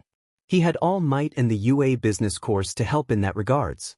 Taking a seat in one of the empty booths, he started looking over the restaurant's finances. While Bob's and his family recipes were some of the best American food he had ever eaten, In this life and before, everyone in Bob's family was notoriously bad with money. Bob's wife, Linda, at one time tried to convince him to use the funds to buy multiple porcelain dolls to decorate the restaurant. Of course, he gently refused her. Finishing up his work, he then started working on his manga. I can finally relax and work on my manga. Odin, I think we have the whole place to ourselves. I told you. Looking over the glass railings on the wooden stalls behind him, he saw a group of students enter the restaurant. Among them was Nagurro and her blonde friend from the library. Walking behind them was two other boys. Nagurro. Immediately upon seeing her, he ducked his head. Where should we sit? How about over there? They sat at one of booths next to the windows. He decided to leave them be and let the other staff wait on them. Even he continuing working on his manga, he couldn't help but listen in on their conversation. Huh, you have Koba-sensei for contemporary literature, too, Nagurro-chan? He never stops talking, does he? It took him a while, but he recognized the boys the girls were talking to. They were from the class next to his. The blonde girl asked, I heard you're in a band, right, senpai? Yeah. He's writing these awesome songs. Don't tell them. The other boy interjected. Is it like Yabapi? Nah, it's not like that. He said, flicking his hand. If I had to describe it, it's like an extension of art. Reaching into his bag, he said, Want to give it a listen? The boy slid his phone and earbuds over to the blonde one. Plugging it in her ears, she listened to them. It's not the kind of crowd-pleasing melodies you hear all the time, the boy continued. My music incorporates the kind of artistic elements that came out of soul and hip-hop. Finished listening to the song, the blonde girl handed the phone and earbuds to Nagurro. The girl then stood up. I'm heading to the drink fountain. Me too then. And with that, Nagurro and the band boy were alone. While this was happening, he was pondering what the boy meant when he said the things ate his music. His music incorporates the artistic side of hip-hop and the soul? He remembered when he tried to audition for the singing crew during the UA festival, but was instantly shot down by Mina. At least everyone got to hear Jiro's amazing voice. He couldn't thank the girl enough because her singing managed to make Eri-chan smile. Her smile was one of the purest things he thought he had the pleasure of seeing. Anyway, he was supposed to eavesdrop on them. I think art is never really understood. In fact, it's art because it's not understood, you know. Oh boy. If Midnight Sensei heard this, she would have gave the boy that creepy grin she does to people she doesn't like. Looking at Nagurro, he noticed that she looked really annoyed. In all honesty, he wanted to say someone else suffer under her wrath so that another kindred soul could understand his sufferings. I don't think that guy knows how sadistic she is. Pausing, he remembered something, but if she takes it too far as a staff here, I'll have to expose myself and kick both them out. And then, I'll finally settle the score. Just as he was about to stand up and step in for the poor fellow, Nagurro began talking. I don't get it. Strange, she was talking differently. Usually, when she was talking to him, there would be this energy and exuberance that came out with each word. Here, it sounded in comparison almost mute. Really? The band boy asked. I guess it might have been a bit too sophisticated. He said while laughing a bit nervously. It's not so much sophisticated as. Leaning on her right hand, she looked at the table board. I didn't really feel anything. Continuing on, she said, It sounds like you aren't really into it. Am I wrong? She asked, looking at the boy. WL. But the boy didn't anything else, staying silent. While he wasn't it to play out like this, it felt almost devastating, even worse than when she harassed him. Standing up, the band boy started walking down the aisle, passing his friend. Where you heading? The bathroom. Oh, okay. Sitting down with his orange soda, the friend smiled at Nagurro. Sorry about him. He isn't really good at reading the room. I wasn't going to bring him, but he insisted on coming. Seeing no response from the girl, he kept talking. You're pretty guarded, huh, Nagurro-chan? Taking a sip of the soda, she responded, Am I? You don't have to be so cautious around us. He had to give it to the boy. He really is persistent, almost reminding him of Mineta, but less pervy. I came from an all-boys school. I never even played a girl's melons before. Huh. She then looked slightly disgusted at the boy. I'm not sure that's appropriate to say to someone you're meeting for the first time. The look in her eyes scared the other boy. I'm going to the bathroom. Walking past the boy heading the restroom, the blonde girl came back to the table with her soda. Toro-chan, are you not interested in guys or something? The girl asked. Not really. It's just that those guys were really boring. I think they have a thing for you. That's why I set them up with you. Annoyed, she said, I told you to stop doing that. Standing up, she started pulling on her blonde friend's ears. I told you to stop doing that. She repeated, all whilst pulling her friend's ears. Geez. But they're so good-looking. Well, he saw enough, so packed up his things and quietly left the diner. Walking home, he pondered what he saw today. Hold on, thought, am I the only one she toys with? But his thoughts were interrupted with a tap on his head. Turning around, he saw Nagurro. Sup, senpai? She said with an eye closed and a wide smile. Are you on your way home? Why yeah. He replied. Walking together, they headed down the street. You have such a unique silhouette, senpai. I can tell it's you from really far away. Like, look at that really creepy thing over there. She said, covering her chest and shivering in feigned fright. Can you please stop calling me creepy? Running ahead of him, she stopped in front of him. With all that clothes covering you, you look really squiggly. Huh. Squiggle, squiggle. She repeated while moving her arms in an undulating motion. Hey, Nagurro. Stopping, she walked up close to him. What is it, senpai? No, it's nothing. What? I want to know. Like a cat, she was exhilarated with curiosity. And she was getting a bit too close for him. I said it's nothing. Though he's squiggling again. Gross. She said before giggling, uncontrollably. Can you not call me squiggly? Ignoring him, she started lightly hitting his head with her palm. Senpai's so gross. The motion was repeated over and over again. He's gross. So gross. I said already, but please stop calling me gross. He's gross. He's going to be gross tomorrow too. Creator's thoughts. VenerableFox. Here's my Discord. https://discord.gg/nkgvxqvztf. Comment. 6 comment. Chapter 9. Meeting S class. And here's the Discord link. https://discord.gg/nkgvxqvztf. If you got any questions, just comment. Please step on the scale. Nodding to the doctor, he stepped on the scale. He was currently at the JDA, also known as Japan's Defense Association's headquarters. They were testing his physical capabilities currently. Alright, we will on begin the tests.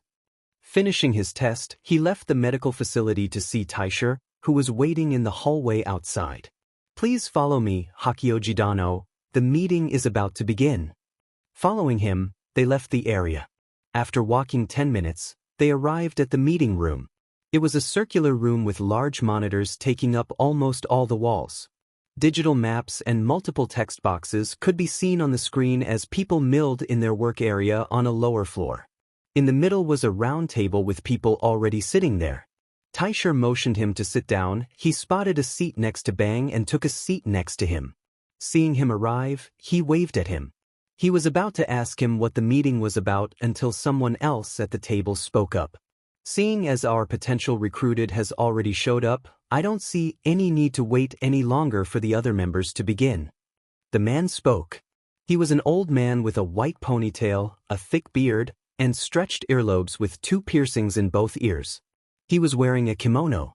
Welcome, young man, to the JDA, where, as you learned in the orientation, we act as a deterrent and combatant in the case that the normal means of mankind cannot measure up against. After greeting him, continued on, can you introduce yourself, young man, to everyone else? Wise. My name is Hakioji Naoto and I'm a high school student from Hayama. I'm looking forward to working with you all in the future. Thank you for your time. Well, I'll introduce to you the members present. As you already know, the person next to you is Silverfong. The young couple sitting over there are the sword duo, Black Swordsman, and The Flash, also known as Kirito and Asuna respectively.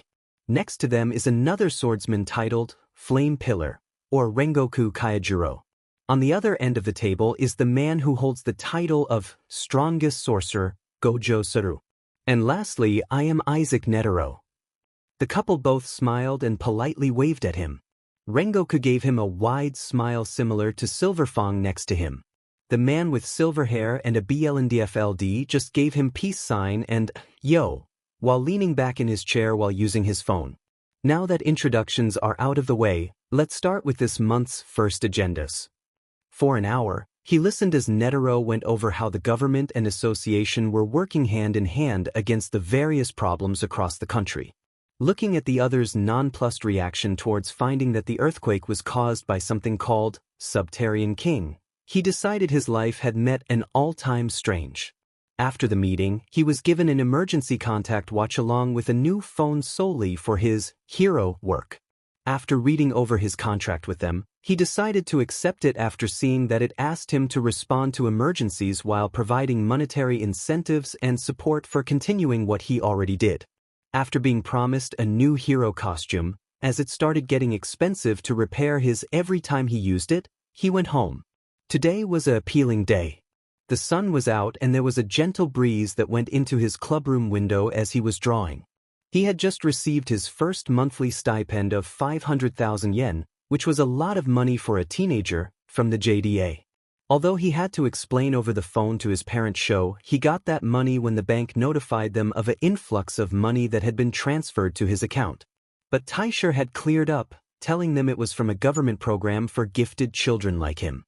And there was no Nagatoro here to bother him either. He finally drew in peace. Turning back again to look at his still life model, he was face to face with a happy face.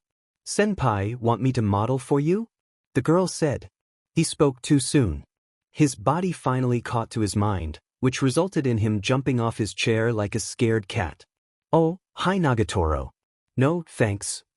Moving his easel and chair to the left, he continued drawing. "I'm already working on something, maybe next time?" Stunned that he refused her offer, she stared at him for a moment before grinning again. "Senpai, I can help you get a leg up." After saying that, she pulled down her skirt. "Wait a moment. You shouldn't do that kind of thing."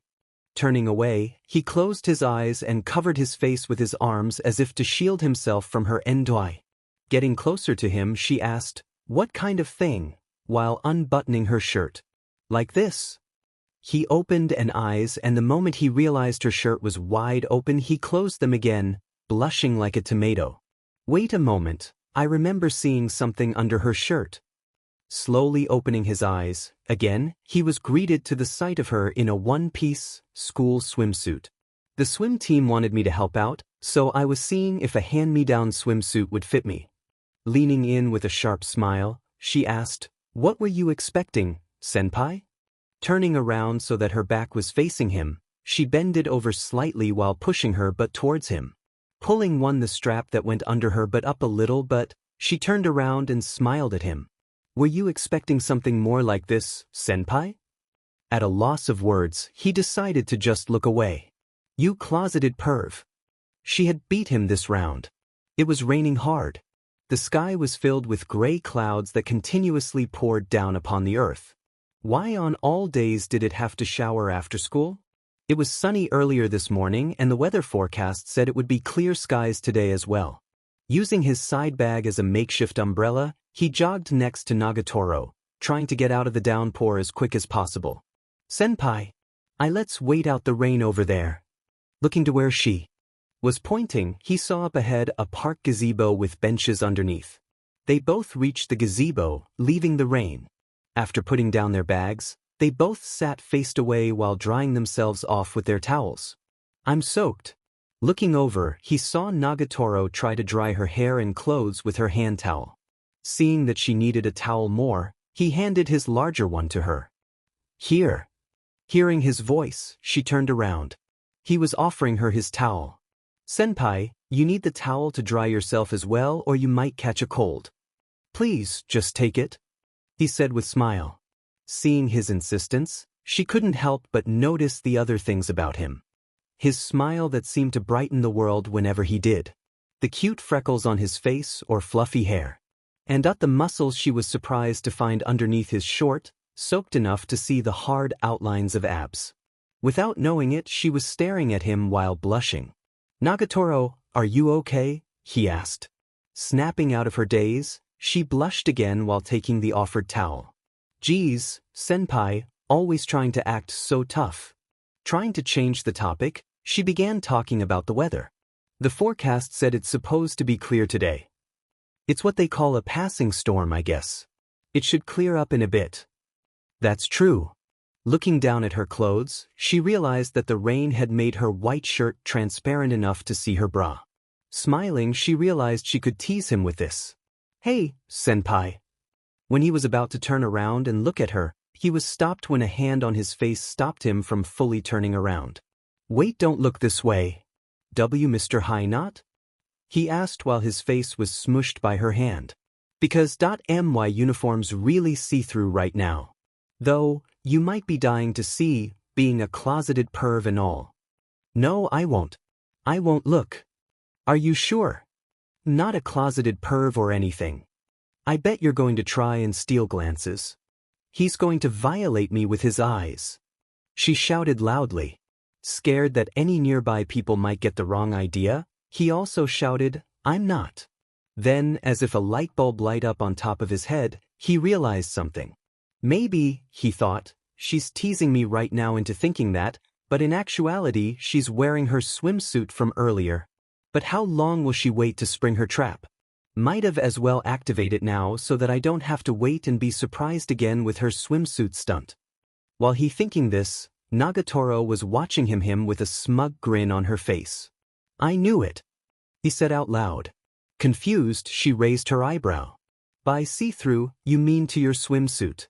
Turning around, he pointed at her body, expecting to swim the swimsuit from earlier. But instead, he was greeted to the sight of her shocked face and a pair of baby blue cotton bras. For a moment, both of them did not move. But as if synced together, they both reacted at the same time, turning away from each other out of embarrassment. Blushing, he apologized. Sorry." Having mixed feelings about what occurred, she eventually decided just to move on. "See? I knew you were a closeted perv." "No." You took a long, hard stare at my see-through uniform. Realizing it was his fault this time, he pleaded guilty. It was my mistake." Seeing him act so shy about the matter, she sat down and scooted up to him. What? I couldn't hear you." "Say it louder, senpai." To add on to it, she rubbed her shoulder against his. All of a sudden, the wind started to become stronger, pushing the rain to fall sideways and soaking both of them underneath the gazebo. "It's going to blow me away," she shouted over the wind. Turning around, he asked her, "Are you all right?" But he soon realized he could see her see-through as again. Sorry," he apologized again for looking. "Oh no. You saw me again," she said smugly. Getting closer to him, she said, "You're so horny."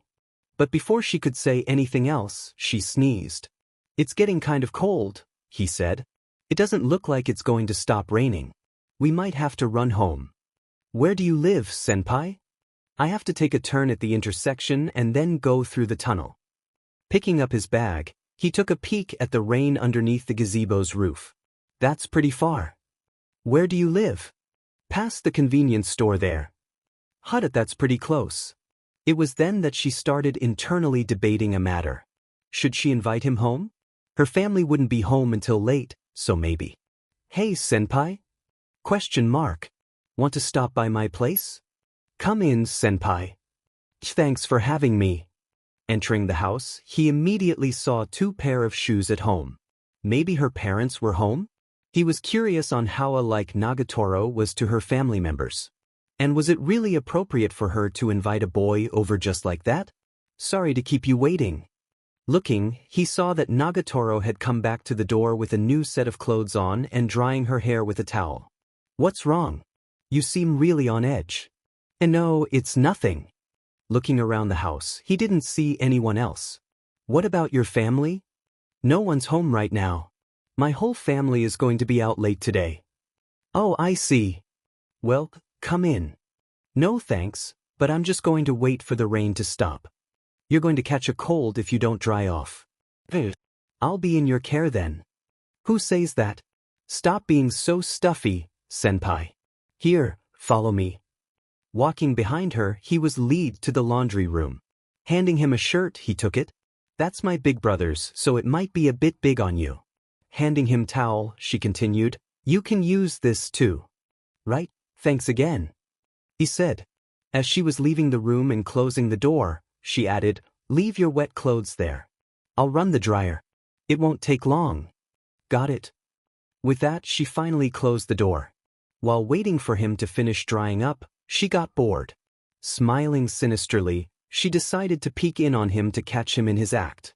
She was pretty sure he would do something sus again. Quietly sliding the door open a bit, she looked inside and was shocked at what she saw. Her senpai was in the process of taking off his shirt, so he couldn't see her as his shirt was obscuring his vision. His body, while not bulky as the ones she seen, was muscular. He was sporting a six-pack along with such developed pectorals that one could see each individual BRST bone. His arms were contracting powerfully as he used them to take off his shirt. She felt her face get hot as she stared at his body before closing the door before he noticed her. He was sitting at the table in her room, looking down at his reflection through the hot chocolate. Though this wasn't the first time he's been in a girl's room, it still felt uncomfortable to him. Nagurro, who had already calmed down from her unknown peeping from before, called to him. Senpai. Looking up at her, he saw that she was leaning head against her arm, smiling. You're acting twice as sus as usual, she said while stirring her drink. Is this your first time in a girl's room? How was he supposed to explain that it wasn't his first time? Well, at least it was in this life? Stammering, he gave a non-answer. That's a secret. Amused, she clapped her hands while laughing. A secret? That's hilarious. He took a sip of his drink while looking away, embarrassed. At least the hot chocolate is good, he thought. Leaning on the table, she said, Okay, I have a question for you. What's the thing guys do when they're at a girl's place? Spitting out his drink, he asked bewildered, Thing? What? I don't know. Study? And stuff. Study? We don't even have any tests coming up. Touching his hand, she went right up to his face. Too close. Way too close. You use your fingers to prod and parry. Wait, that's... And then you become vigorously intertwined. Wait, was she hinting at doing that with him? No, as a responsible senpai, he had to refuse her. No, we can't. Huh? She said confused. Lifting up a WS4 case, she showed him. I mean this. Huh? What did you think I meant? That's a secret. He said, embarrassed for the third time today. Yeesh, you're such a perv. She said while smirking at him. So nasty. While waiting for his clothes to dry, he played with Nagurro for over an hour. Because he used to always play and dominate the newest All Might Smash Attack games when they came out, he was an expert at games like these. But most, Nagurro cheated but touching him in places or outright blocking his view. By the time the clothes were done, he realized the rain had stopped. Thanks for having me over today, he said outside her house. It was almost sunset and most of the clouds, save for a few, were gone. You're welcome. Scratching his head, he said, I had fun gaming. Grinning, she replied, Let's play again, senpai. I'll destroy you next time too. With a deadpan face, he said, Don't cheat next time. With a raised eyebrow, her grin grew wider. I know you're really hoping I do, senpai, you closeted perv. I'm not. I already said sorry about before. But she continued laughing at him. Oh well, some things really don't change. Chapter 10. Sukuna Matata with the carriage. Discord. https://discord.gg/nkgvxqvztf. Well, here it goes. He was walking home from Nagurro's house. Walking past the tunnel, he took a left and up the stairway to an alley. Coming out on the other side to the left, he was greeted to a surprise. Gojo-san? Leaning against one of the neighborhood lampposts was a tall, white-haired man with spiky hair and a beanful on. Yo, Hakioji-kun. I was hoping to see you today. The man said as he waved at him. Does the JDA have another meeting? I don't remember anything scheduled today. No. It's none of that boring association stuff. Just some of the higher-ups at my job telling me check up on something. And I thought I might as well tour the area while I'm at it. Giving him finger guns now, he continued, and what better way to bond with our newest S-class recruitee than to go to Sendai and look around. He finished with a large smile. I don't know Gojo-san, I have school tomorrow and even if we have to take the port shuttle there, it's still 30-minute drive away from here. Who said anything about taking the port shuttle? Preparing to summon his Shikigami, Megumi Fushiguro got into his battle stance. Under jujitsu regulations Itadori Yuji, he shouted as the shadows began circling around him, I will exorcise you as a curse. Shocked by the sudden turn of events, Itadori Yuji raised both arms to show that he meant no harm. Wait, really, I'm just fine. As he began talking, the black markings over Itadori's body started fading away. More importantly, you and I are both pretty beat up. Let's get to a hospital. Gritting his teeth, Megumi was frustrated over whether or not Itadori or the cursed spirit was in control of the body at the moment. In it, Megumi thought, what should I do? What's the situation? A voice said, interrupting his thoughts. Turning around, he saw the owner of the voice. Gojo-sensei. Why are you here? Giving him a one-armed wave, Gojo greeted him. Hey! I wasn't planning on coming, but man, you're roughed up. Taking out his phone, Gojo started talking pictures of Megumi. I should show the second years. Face this way. Pausing a moment, Gojo pulled the other person there with him closer. It was then that Megumi realized that his sensei did not come alone, but with another person. Get closer, Hachoji-kun. I want to send a selfie of us together to make the other members jealous that they didn't get to hang out with us. Gojo-san, shouldn't you be focusing on the situation at hand? Oh right, I almost forgot. Turning back to his phone, he started sending the pictures to the group chat while talking. The higher-ups wouldn't shut up with a special grade cursed object gone missing. So I stopped by with my new bestie while doing some sightseeing. The other person, who Megumi realized was no older than him or Itadori, gave a deadpan face. We known each other for only 3 hours. Ignoring his remarks, Gojo continued talking to Megumi. So, did you find it? The pink-haired boy interrupted. Sorry, but I ate it. He said, giving a sheepish expression on his face. Duh. For real? Gojo asked. For real? Itadori responded. Walking closer, he saw as Gojo got up in Itadori's face. Hello, I'm Hakioji Naoto. I'm from the JDA. A voice next to him. Turning to face him, he got a better look at the stranger. Hello, I'm Megumi. He said promptly. But internally he was shocked at how young the man was. He knew that the JDA only hired the strongest people in Japan. Of course, it wasn't as shocking when his sensei got invited, but it spoke volumes of how strong the other man was to be at the same level as his sensei. Demon, he turned to his sensei interacting with Itadori, it really did combine with you. That's hilarious. Backing off, Gojo gave the boy a once-over. Anything wrong with your body? Moving his body around, the pink-haired boy replied. Not particularly. Can you swap out with Sukuna? Sukuna? The curse you ate. Oh, yeah, I think I can do that. Then started stretching. Then give us 10 seconds. Once 10 seconds are up, come back to us. But don't worry, I'm the strongest. Gojo turned to Megumi, tossing a paper bag to him. Megumi, hold this. What is it? He asked. Kifoku from Kikujin.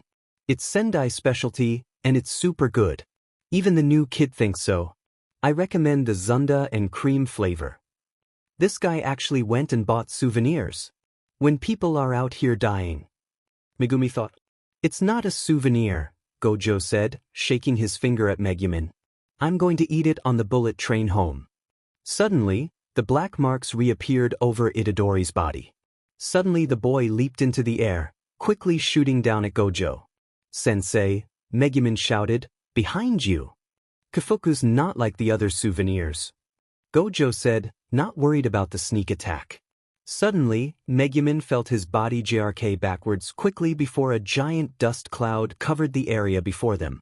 When the dust was cleared, he saw that he was sitting safely on the ground behind the Hachoji's back alongside the other 2 students that were left inside the school building. Hakioji was crackling with green electricity and his hair had turned green. He was in a basic fighting stance looking eye to eye with Sukuna, who was shocked to find that Gojo was sitting on his back. Fast, Megumi thought. They were able to quickly react to Sukuna easily. Sitting on the possessed boy, Gojo turned his head slightly to speak to Hachoji. Can I leave protecting them to you? No problem, responded Hakioji. Gojo then went back to talking about his kifuku. And the whipped cream inside is simply exquisite. Enraged at how half-heartedly this sorcerer was handling him, Sukuna flipped around to try and deliver blow to the man. But no matter how many times Sukuna tried, if it seemed as if the silver-haired sorcerer was disappearing and reappearing right before his attack would land. Reappearing behind the cursed spirit, Gojo leaned back so his head was next to Sukuna's head. My kohai and students watching, he said smiling, so I'm going to show off a little. Reappearing behind Sukuna as he attempted a lunge, he grabbed the curse's arm before using it to keep him in place for a punch that made him fly backwards, bringing up another dust cloud. Hitting a rail, Sukuna smiled in annoyance. My goodness, he said while sprinting at Gojo, you jujitsu sorcerers are so annoying no matter what era. Bringing down S punch with his fist, Sukuna leveled and destroyed the school building below and behind Gojo, shattering half the school's window. Seeing the destruction, he smirked seeing that a mere sorcerer couldn't his power. Though that doesn't mean much to me. But as the dust cloud cleared away, he was shocked. Gojo was still standing without a scratch on his body. The bystanders were right besides as well unharmed. 7. Gojo counted 8. 9. Should be time. Feeling a powerful and strange sensation from his vessel's heart, he felt something take over. DMN it. He thought, again? I can't take over. Who hell is this? Itadori. Brat. The black markings faded away, signifying that the boy was back in control. Looking around, he was concerned about the others. Oh, was everything okay? I'm shocked, Gojo said. You really can control it? Smacking his head, Itadori said in annoyance. He's kind of annoying though. I can hear his voice. Walking towards the half-naked body, Gojo said, it's a miracle that's all he's doing. Tapping the boy's forehead, Itadori promptly fainted. What did you do? Megumi asked. Looking at the scene, Hakioji also seemed curious as to what Gojo was doing. I knocked him out, Gojo said. If he doesn't wake up possessed by Sukuna, he might have potential as a vessel. Turning to the 2, he asked them a question. What should we do with him? Immediately, Hakioji responded. If there's a silver of a chance that we can save him from death, we should take it. Even if on the off chance that Sukuna will take over and cause mayhem beyond destruction? It's not our place to decide who lives and die based on what they may someday do. Staring at each other, they both unconsciously released a powerful aura that clashed against each other. But as soon as it happened, it went away. I see. Holding both hands up, he turned to Megumi. He repeated the question. Thinking about he answered. Even if he is a vessel, jujitsu regulations demand Itadori be executed, he said. However, I don't want to let him die. He finished with a serious look in his eye. Your personal feelings? Yes. Please do something about this. Lifting Itadori over his shoulder, Gojo said, now it's a request from a precious student. Leave it to me. He gave Megumi a thumbs up. Turning to Hakioji, motioned him to come over. Alright then. It looks like I'm going to have a long night. Come on. Let's get you home before your bedtime. Ding. Hearing the lunch bell ring, he got up from his seat to go to the dining hall. After anonymously dropping Itadori's classmate off and making sure that Gojo would not immediately have the kid executed, he got him and went to sleep. Unfortunately, he got home at 2 a.m., leaving little sleep for him. On the bright side, the dining hall was selling carriage for lunch, which he was looking forward to. Walking out from the lunch line with his food tray, he realized he had not visited the hall for quite some time. It seemed like others had the same idea as him, seeing that almost all the benches were filled. There's nowhere to sit. Oh, while it was frowned upon to take food outside of the dining hall, if he was quick enough, they wouldn't even notice that he had left. But just as he was about to leave, he heard a familiar voice. "Senpai, over here." To his right, he saw a hand waving at him. It was Nagatoro. "Come on," she said while still waving. "There's a seat next to me." Looking around the room once more, he still couldn't find an open seat. "Pardon me," he said, "thanks for letting me sit here for lunch." Feeling uncomfortable, he looked down and said thanks for his food before digging in. While he was doing so, the girls were looking at him with interest. The girl across from him with pigtails pointed at him. "Your boyfriend?" "No." He refuted. Seeing his quick denial, she scooted closer to him and grabbed his arm. "We're going steady," she said happily. Looking at him, she asked, "Right, senpai?" "Stop. Don't," he whispered to her loudly. As he was trying to create distance between Nagatoro and him, she rubbing against him. Staring at the two, the girls across the table were surprised at how close Nagatoro was with the boy before laughing. "That's hilarious," the girl on the right said. "So far have you gotten with her, Python?" "Ich how far? I don't know what you're talking about." How could this girl say that in a public setting like this? That was not appropriate for the setting at all. "Ida. Where is Ida?" Delighted at his reaction, the girl put both hands to her cheek on glee. "You're all red, Python." Adding on to it, the girl next to her said, "Beet red." The girl with pigtails leaned over the table, touching his hand. "Want to go out with me too then?" she asked. Stop it," he said. He already had one girl teasing him. He didn't need another one. All of the sudden, he felt a strong killing intent appear in the room that disappeared as quickly as it arrived. Looking around, he saw nothing out of the ordinary.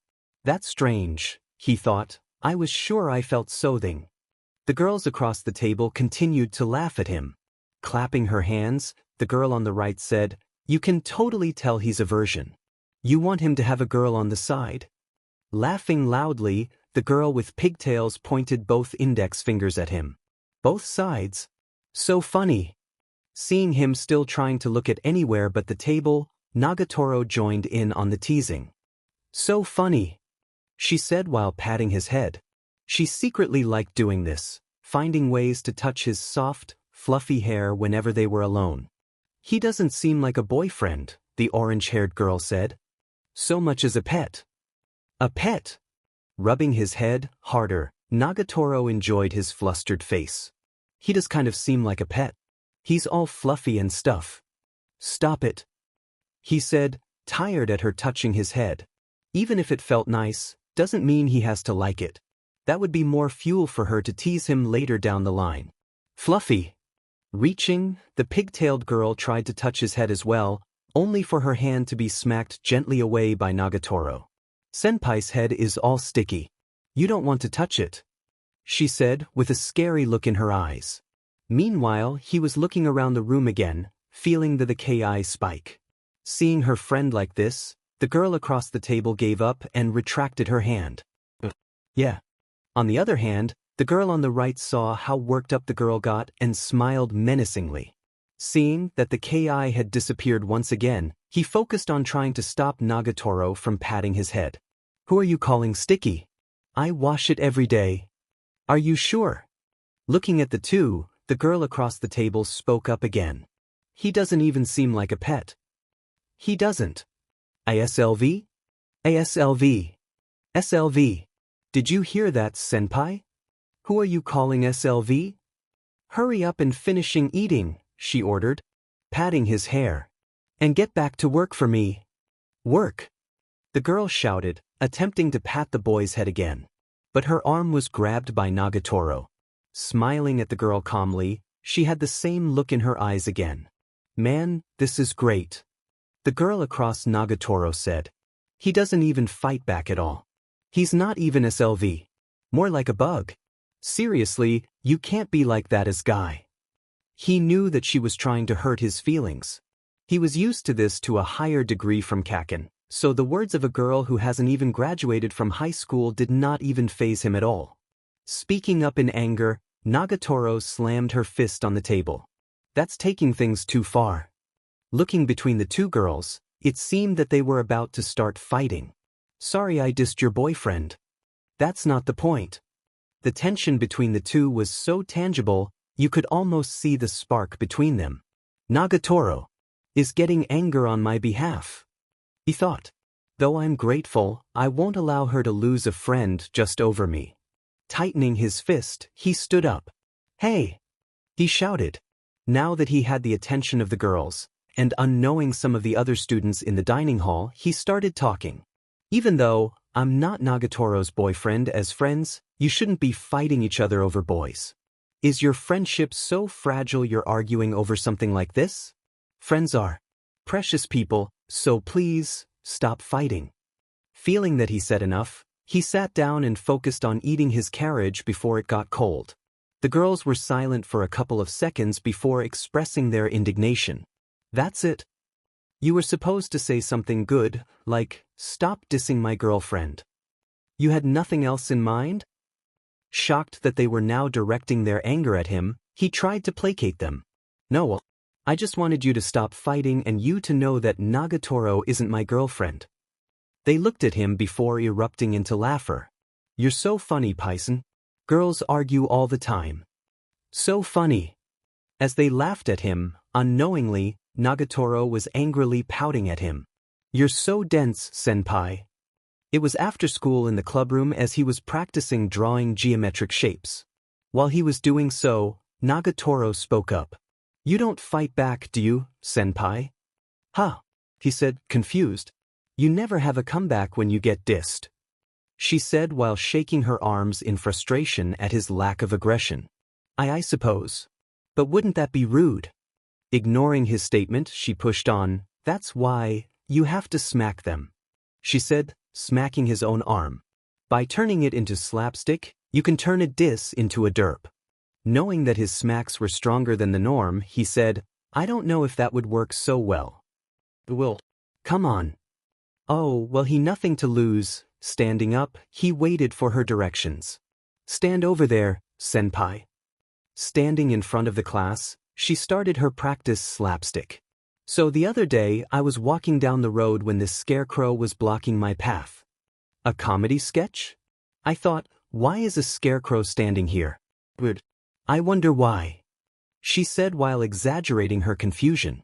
So I took a closer look, and it wasn't a scarecrow, but senpai. Saying that, she started laughing at her own joke. Grabbing his hand, now she said in a deep voice, Who are you calling a scarecrow? Before using his hand to gently smack her cheek. See? Easy, right? That's all it takes? You aren't a comedian. You don't have to do anything special. Just go with the flow and give them a slap. I see, he thought, so it's basically how lions wrestle with each other for familiarity. Okay, let's keep going. You have to do it yourself this time, she said. High. Getting in position, they pretended to walk on stage again. Thank you. Thank you.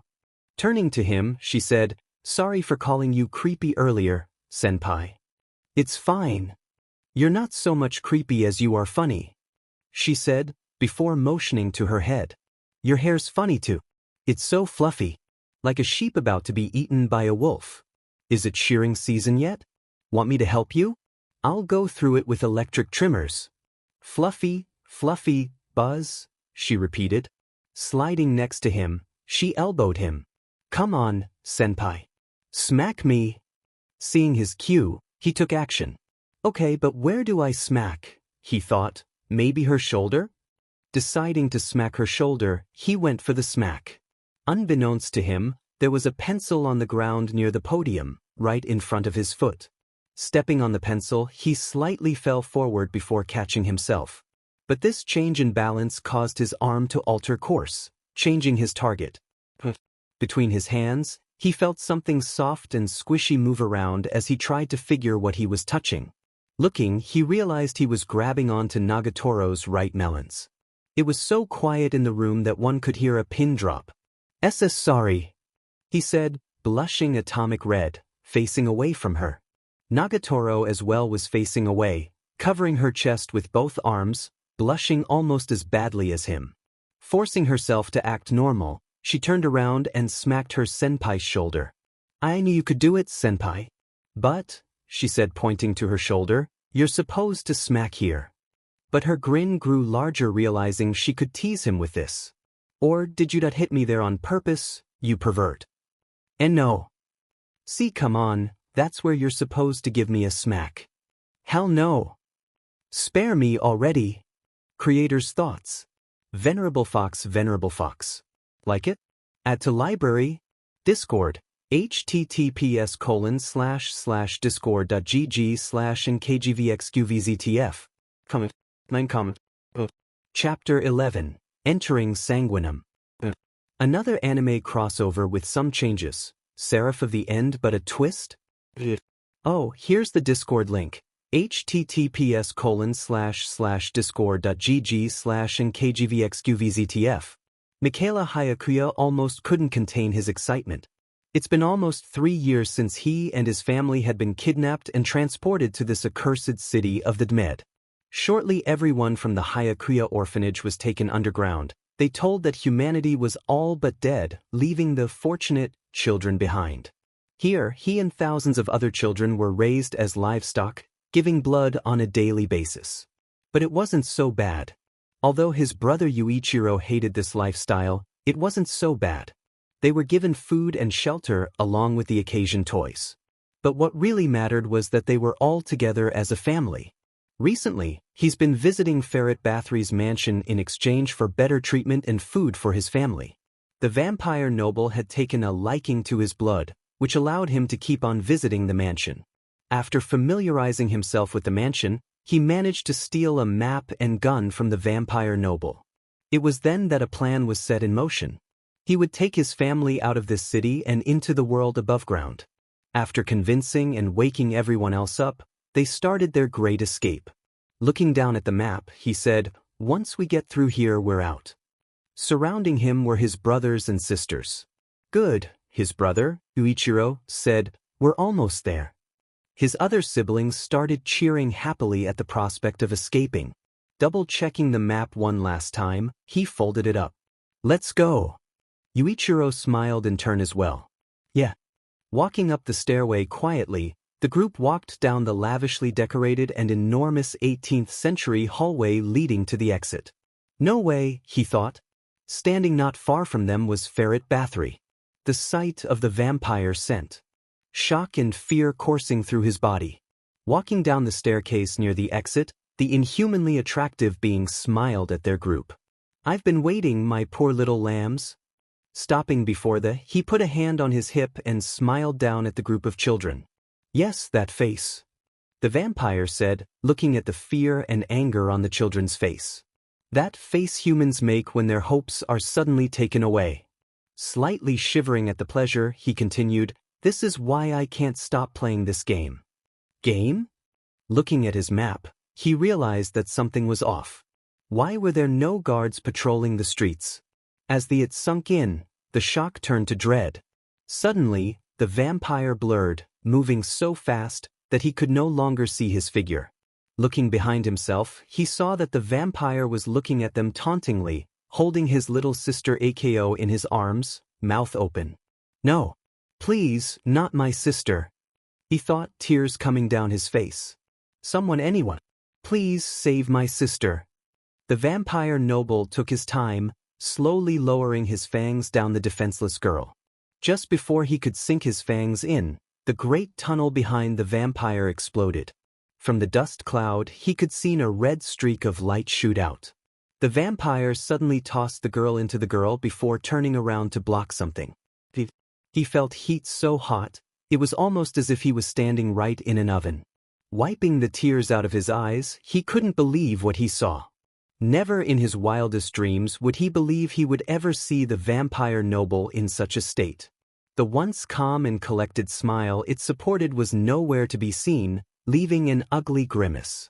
In the vampire's eyes were shock and anger at being interrupted from its snack. But the most shocking thing was that the vampire no longer had an arm. Standing across from the vampire was a man with long bright yellow hair with red streaks akin to flames along with 2 shoulder-length bangs and 2 chin-length bangs on the side of his head, black forked eyebrows, and golden eyes that fade to red with white pupils. He was wearing orange and white Letterman jacket on his shoulder while wearing a brown Gakuren jacket, a white belt around his waist, and hakama briefs. From his body, a pillar of fire roared, crackling the very air around it. In his hands was a black and red blade. Big sis. On the ground next him was Ako, unharmed. Akane quickly hugged the little girl while both cried. Him and the others quickly surrounded the duo while watching the standoff in front of them. The flame pillar? You're in violation of the vampire's amnesty protection guaranteed by the Japanese ministry.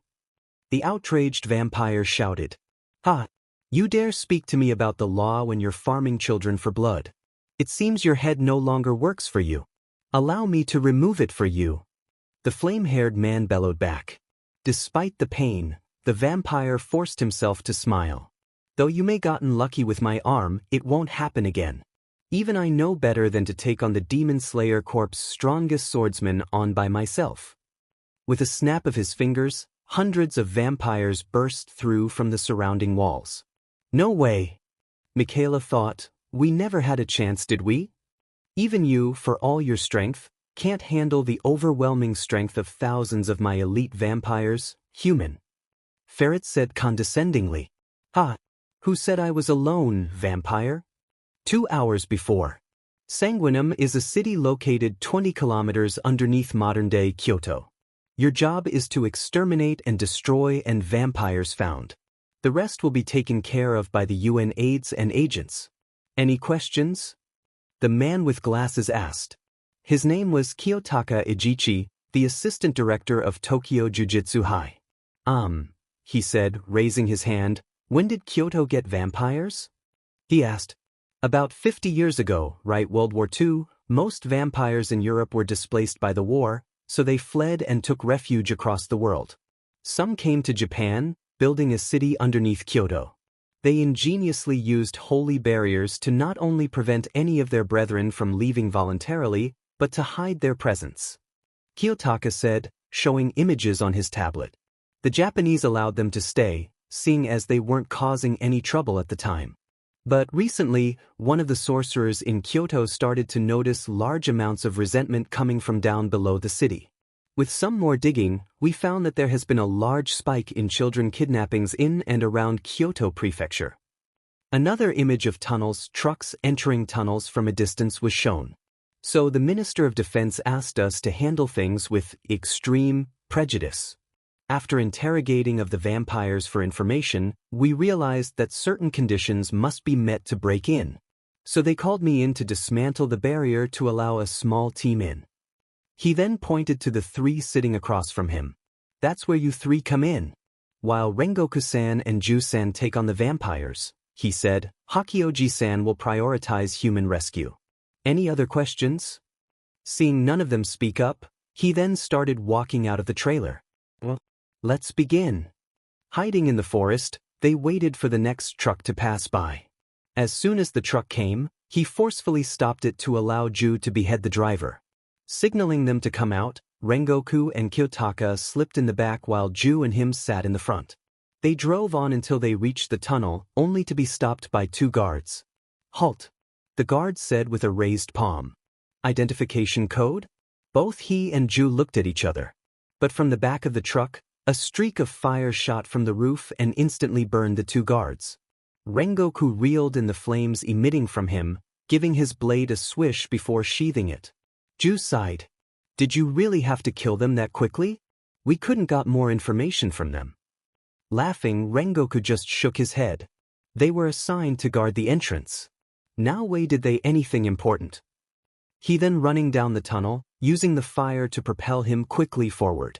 Seeing him rush ahead, Ju sighed again before using a miniature wave to ride on. Looking Kiyotaka, he asked the man a question. Do you need me to carry you? The man sighed, as if questioning how he got to this point in his life. Yes. Making sure the man was secured, they raced down the tunnel, lighting it up with flashes of red and green. After taking down the barrier to Sanguinum, Rengoku immediately shot down into the city below. Just as he was about to head after him, a hand held him back. Remember, Rengoku-san and Ju-san are here to distract the vampires. The priority is rescue. Don't worry about Rengoku-san, he can handle himself. How about Kiyotaka-san, are you okay here by yourself? He asked. Don't worry, I'm already preparing an anti-demonic barrier. I'll just stay put here in contact for the JDA to send in the cleanup crew. You go ahead. Giving the man a nod, he raced down the road to the city. Present. Explosions and screams rang out in Sanguinum as children and vampire alike were running about. But not wanting to risk the ire of the seventh progenitor, the guards continued escorting the children to the safe house underneath the blood-drawing facility. Children were quickly wrangled and put in the safe house. Sitting in the safe house, Emma was scared of the noises up above. Seeing one of the younger children crying, she hugged them, caressing their head to soothe them. Behind her, Ray and Norman were discussing what was possibly happening above. All but one vampire guard was with the thousands of children in the safe room. The rest rushed outside to reinforce their comrades against the unknown threat.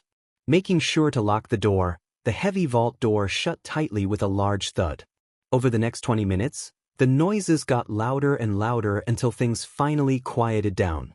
Emma that whatever was out there, it was getting closer and closer.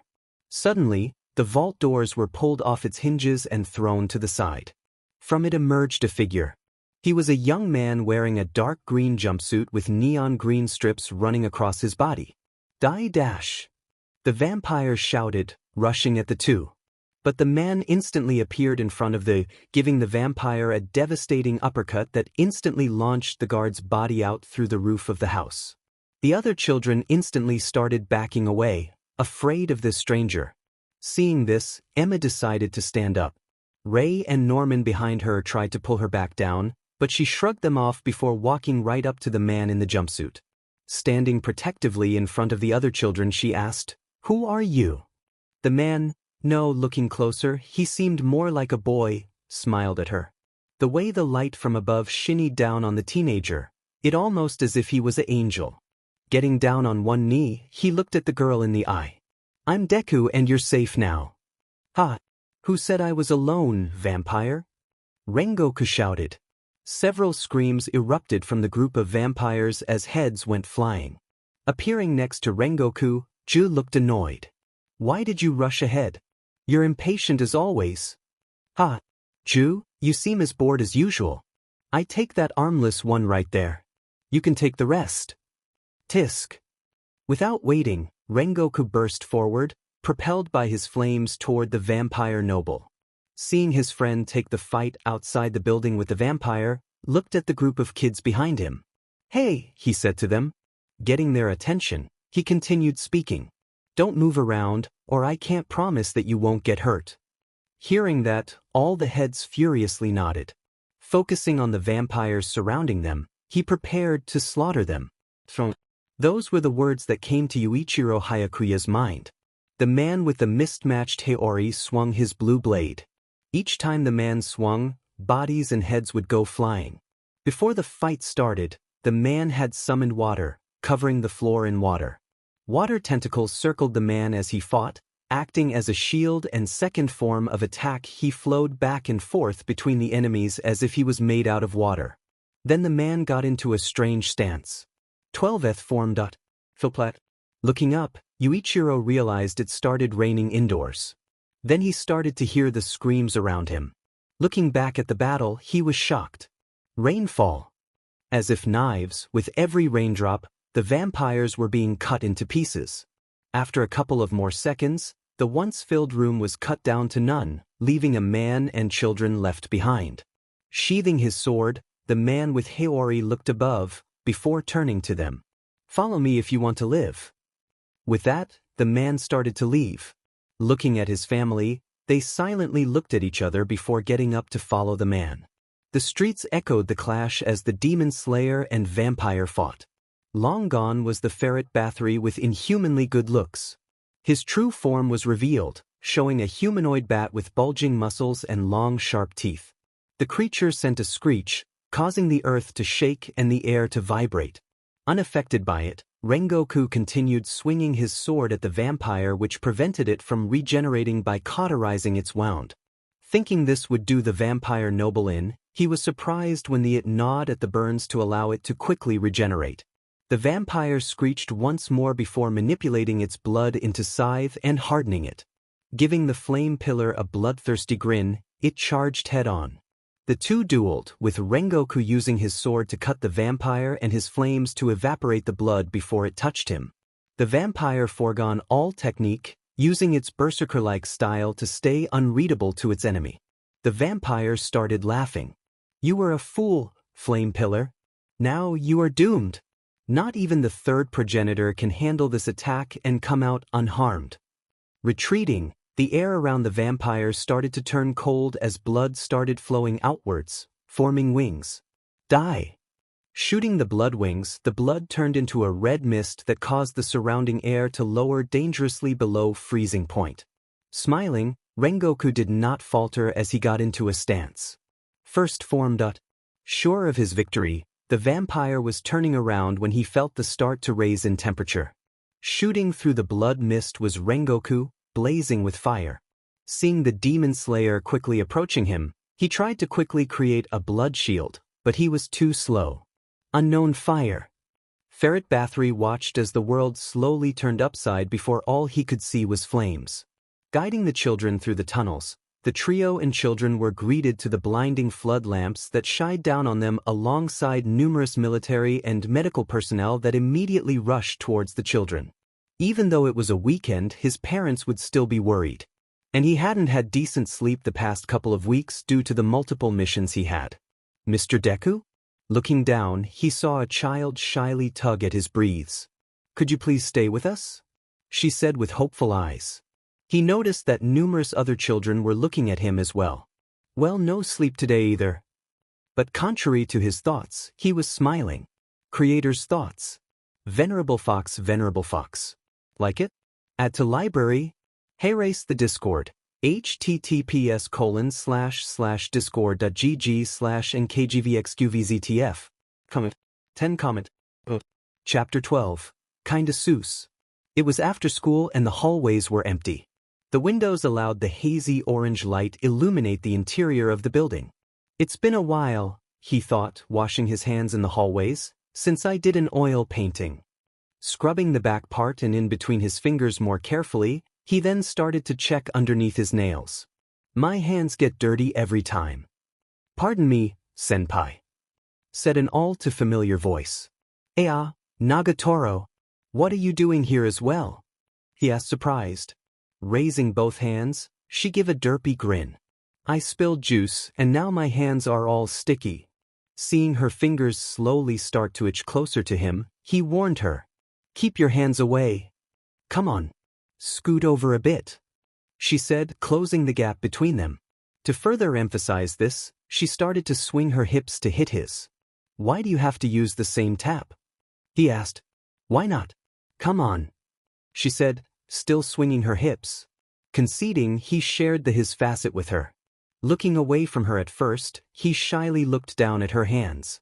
He couldn't help but marvel at how smaller her hands was than his. Each fingernail, like usual, was painted red. He observed how soft and smooth her hands must be as she washed them in soap. Looking up at the owners of said hands, he realized she was smugly smiling at him. Blushing, his mouth open in an attempt to rationalize his behavior, but no words came out. Giving him a half-lidded smile, she closed the distance between the two, rubbing up against his shoulder. "What's up, senpai?" She definitely knew he was. Staring. Looking away, he said, "No, I was just thinking that it was getting cramped in here." She began hitting his hip with hers. "I know, right? It's cramped." Turning her attention back to washing her hands, she called out to him. "Hey, senpai." Continuing to try and remove the oil stains from his hands quicker, he responded, "Yes. The way we're washing our hands next to each other." Looking up with a giant grin, she said, "Kinda makes it seem like we're taking a bath together before Iha?" www, what was she talking about? He screamed internally in his mind. Peel, please stop talking like that. Finding his facial expressions amusing, she laughed at his beet-red face. Your face is all red, senpai. She then moved her soapy hands to touch his. This caused both parties to blush. Thinking that he accidentally touched Ho's kohai again, he apologized. Sorry. Seeing his face, she had an idea. Grabbing both of his hands with her, she held them firm. Eche, what are you doing? She started rubbing his hands. Because of the soap, she was easily able to slide her hands up and down. Why don't we try it out? She said, bringing their hands closer to her face. Try what? With a sadistically happy face, she answered, washing each other. He wasn't proud to say it, but he let out a scream of terror. My heart isn't ready for this. Increasing her pace, she continuing rubbing her hands fast and faster up and down her senpais. There. Using the soap as a lubricant, he was able to slip his hands out of her grasp. Turning around, he began running away. I can't handle this anymore. Shocked at how quickly he was running down the hall, she realized he had escaped from her. He's running away. Seeing him continuing to run, she shouted at him. Senpai, you still have to wash your hands. I'll wash it in the restroom. Pausing, he stopped and turned around. See you tomorrow, Nagatoro. He shouted before running out of sight. Looking down the hall, she let the blush come in full force as it sunk in how NTMT she was with her senpai. She put both hands to her blushing cheeks as her smile wobbled from the warmth still emanating from her hands. I'll see you tomorrow again, senpai. A person in a hooded robe quickly walked down the hallway to a darkly lit throne room. On the throne sat what appeared to be a pink-haired girl in her preteens, wearing a short black, frilly-style dress with a layer of white ruffles over black ruffles of the skirt. The girl looked bored as she swirled the unknown red contents inside her glass chalice. Your Majesty, the hooded person said, kneeling before the throne. Raising his hands, he offered a manila folder with several pieces of paper inside. Here is the report from Japan. Taking the offered folder, the girl took several minutes to read through the contents. I see. The girl said, reading something. Looking over the folder once more, she handed it back to the servant. Leave. As you command, Your Majesty. Bowing once more, the hooded figure left. The pink-haired took a deep breath before releasing her rage. That idiot Batty Bathory. Enraged, she continued destroying the marbled ground until none were left. Guards! She shouted. Two figures appeared from the shadows behind her throne, bowing on the ground. Tell the council that our plans have been delayed. Bowing, they disappeared from the shadows which they appeared from. Her boots clicked against the floor as she walked out of her throne room. She needed something fresh to sate her anger. Inside the clubroom, he was snacking on his sandwiches. Taking a sip from his juice box, he leaned back in his chair with his arms behind his head. The clubroom is definitely the best place to eat, he thought, his eyes closed in satisfaction. Today's weather was fairly mild, and along with the sea breeze, it set the perfect conditions for a nap. Carefully looking around himself to make sure no one was there, he went to the supply cabinet and pulled out a yellow sleeping bag. On his crusade against all for one's villainy, he realized that out of the things heroes lacked was sleep. So he trained himself to be able to rest on the go and made it a habit to have rest whenever he could. He finally understood why Aizawa-sensei would prefer a sleeping bag to his own bed. It was just more convenient and portable. Laying down his sleeping bag, he slipped inside and went to sleep. Dream world. The world was covered in white, fluffy clouds. Jumping from cloud to cloud was a chibi version of himself with a blissful face. Ah, he thought, everything is soft and pleasant. I could lay this cloud forever. Rubbing against the cloud, he returned to jumping on clouds. Chibi him passed by friends and family members who were also enjoying the fluffy clouds, riding rainbows or swimming in a pool of honey. Without realizing it, he was suddenly in a dark and stormy area. Seeing two strange lumps of clouds, he flew closer to them. Using both of his hands, he reached and grabbed them. Strange, he thought, These clouds are different. They're soft and bouncy, almost elastic. Squeezing them more, he was confused. These don't feel like clouds? He felt a gaze watching him. Looking up, he saw a giant Nagurro smirking down on him.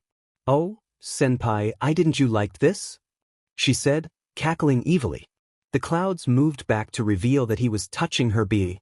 "If you like them so much, why don't you stay with them forever?" Laughing sinisterly, her BRC area turned into a black hole that pulled him in. "No dash!" he shouted. Back to present. "No dash!" Waking from the nightmare, he sat up right instantly. Strangely, he also heard laughter. "Oi, look, Python is awake now." Surrounding him were Nagurro's friends, who he learned from her were Gameo and Yoshi. Now, if they were nicknames or not, he really didn't know. "You really didn't hold yourself back, Python?" He didn't. Confused, he realized he was grabbing something. Looking at his hands, his confusion soon morphed into mortification. He was squeezing Gameo's right bee. As if he were touching something hot, his hands flew far away from the girl's bee. Seeing him like this, the two laughed at him. He backed away from them, sitting on his chair, clutching his hand as if it was wounded. "No way, I didn't touch them on purpose, I was asleep."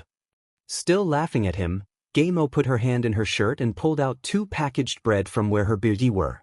"What? Bean buns?" he shouted. Gameo proceeded to put both bean buns to her face while snickering at him while Yoshi mimicked him grabbing her friend's beauty. "Did you think you got to touch my melons? How did my melons feel under your hands?" she said.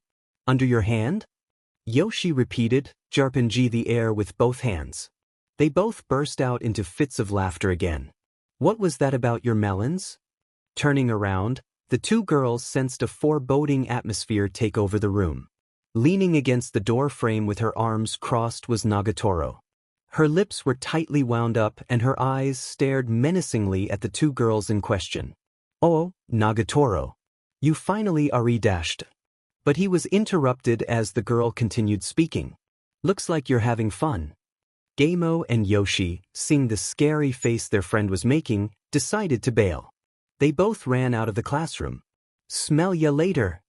With the two girls gone, he and Nagurro sat down at the table. He wanted to thank her for stopping her friends. Smiling at her, he started a conversation with the girl. "Thanks, they just barged in while I was asleep, and—" But the girl remained unresponsive, leaning on her arm as she tapped a bean bun with the other. Seeing the girl in an unusual mood, he became worried. "Nagurro, are you okay?" Still not looking at him directly, she continued to tap the bean bun. "You squeezed her melons?" He was shocked at the sudden line of questioning. Maybe she was upset about her friend being supposedly groped? "Good for you. You're a closet perv after all," she said, finally looking at him with a blank face. "Wait, no dash dot." He tried to explain. "Good for you for getting to squeeze her melons," she said in a monotone voice. She must be really angry, he thought. She really cares about her friend's dignity. Deciding this was enough, he started to explain the situation. No, it wasn't her melons," he said, shaking in his hands in denial. "It was a bean bun." Finally breaking out of her trance-like state, she looked down at the bean bun she was poking at. She then looked back up at him sitting across from her. There was a moment of silence before she began laughing out loud, clapping her hands. "A bean bun!" she shouted as if she found it the most funny thing she heard. "You didn't get a chance to squeeze melons?" she said, continuing to mock him. "Stop saying it like it's a bad thing," he said in return. "Poor senpai," she laughed while saying to him. Seeing her in a better mood put a smile on his face. "Then," she said, putting a finger to her chin, "what would you do if I said you could squeeze mine?" Wait a minute. Didn't say I didn't even squeeze it for real? I never wanted to squeeze melons at all," he said to her. "Are you sure?" "Really?" Taking something from her plastic bag, she waved it in front of him. "No way," he thought. "Is that dash dot? The legendary rare item, the premium bean bun," he exclaimed out loud. He hasn't seen the bean bun since he started high school, let alone eat it. Rumor has it that it has a soft, supple texture that you wouldn't believe is a bean bun. He started to slightly drool at the bun in Nagatoro's hand. I finally got one, she said proudly. Want a taste? They taste? The thought of eating provoked him to continue listening. Holding up the other bean bun on the table, she raised to the same height as the premium one. Between Gaimo-chan's bean bun and my premium bean bun, she said. Wouldn't you like to find out which one is softer? She finished with relish. Isn't it obviously your bun? He wondered out loud. His comment unknowingly made the girl's ever-present blush to deepen more. Quickly turning around, she put the bean buns into her shirt before turning back around. Bean bun guessing game, she shouted gleefully. Using her hands to hold up the presumably hidden bean buns, she jutted her chest forward. Well, go ahead and squeeze them and guess which one's the premium bean bun, she said, shaking the buns in her hands up and down. If you guess it right, you can have it. Squeeze them? He was faced with a dilemma. The pros were that he had a 50-50 chance at finally savoring the exalted premium bun which always has been out of his reach. The cons were that he was essentially G at a girl's chest. But it's Nagatoro's chest, a voice whispered in the back of head. Nope. He thought loudly. But since it's just bean buns, there's no harm, right? Finally convincing himself, he felt prepared for this challenge. Go ahead, she said, still holding up the bean buns under her shirt. Not being able to handle the visual stimulus of his action, he decided to close his eyes. Reaching out for the left bun first, he grabbed it.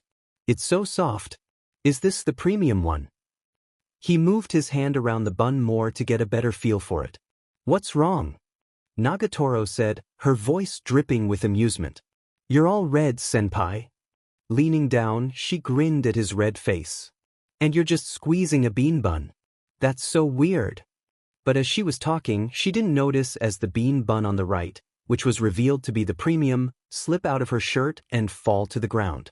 Just as she realized the bean bun had come loose, he began to move on to the right beauty. Okay, let's try this one, he thought. He gave the second a good grasp. Unknowingly, he squeezed Nagatoro's melons, directly causing shivers to go down her spine and send her into a confused mess of embarrassment and pleasure. This one's even softer. He continued to squeeze the bun, using his fingers to firmly dig in. No, it's soft, but it's almost too bouncy to be bread. Moving his hand around more, he tried squeezing either side of the bun to see if the elasticity was the same all around. Which is it? Hey. Nagatoro managed to gasp from plethora of sensations currently assaulting her mind.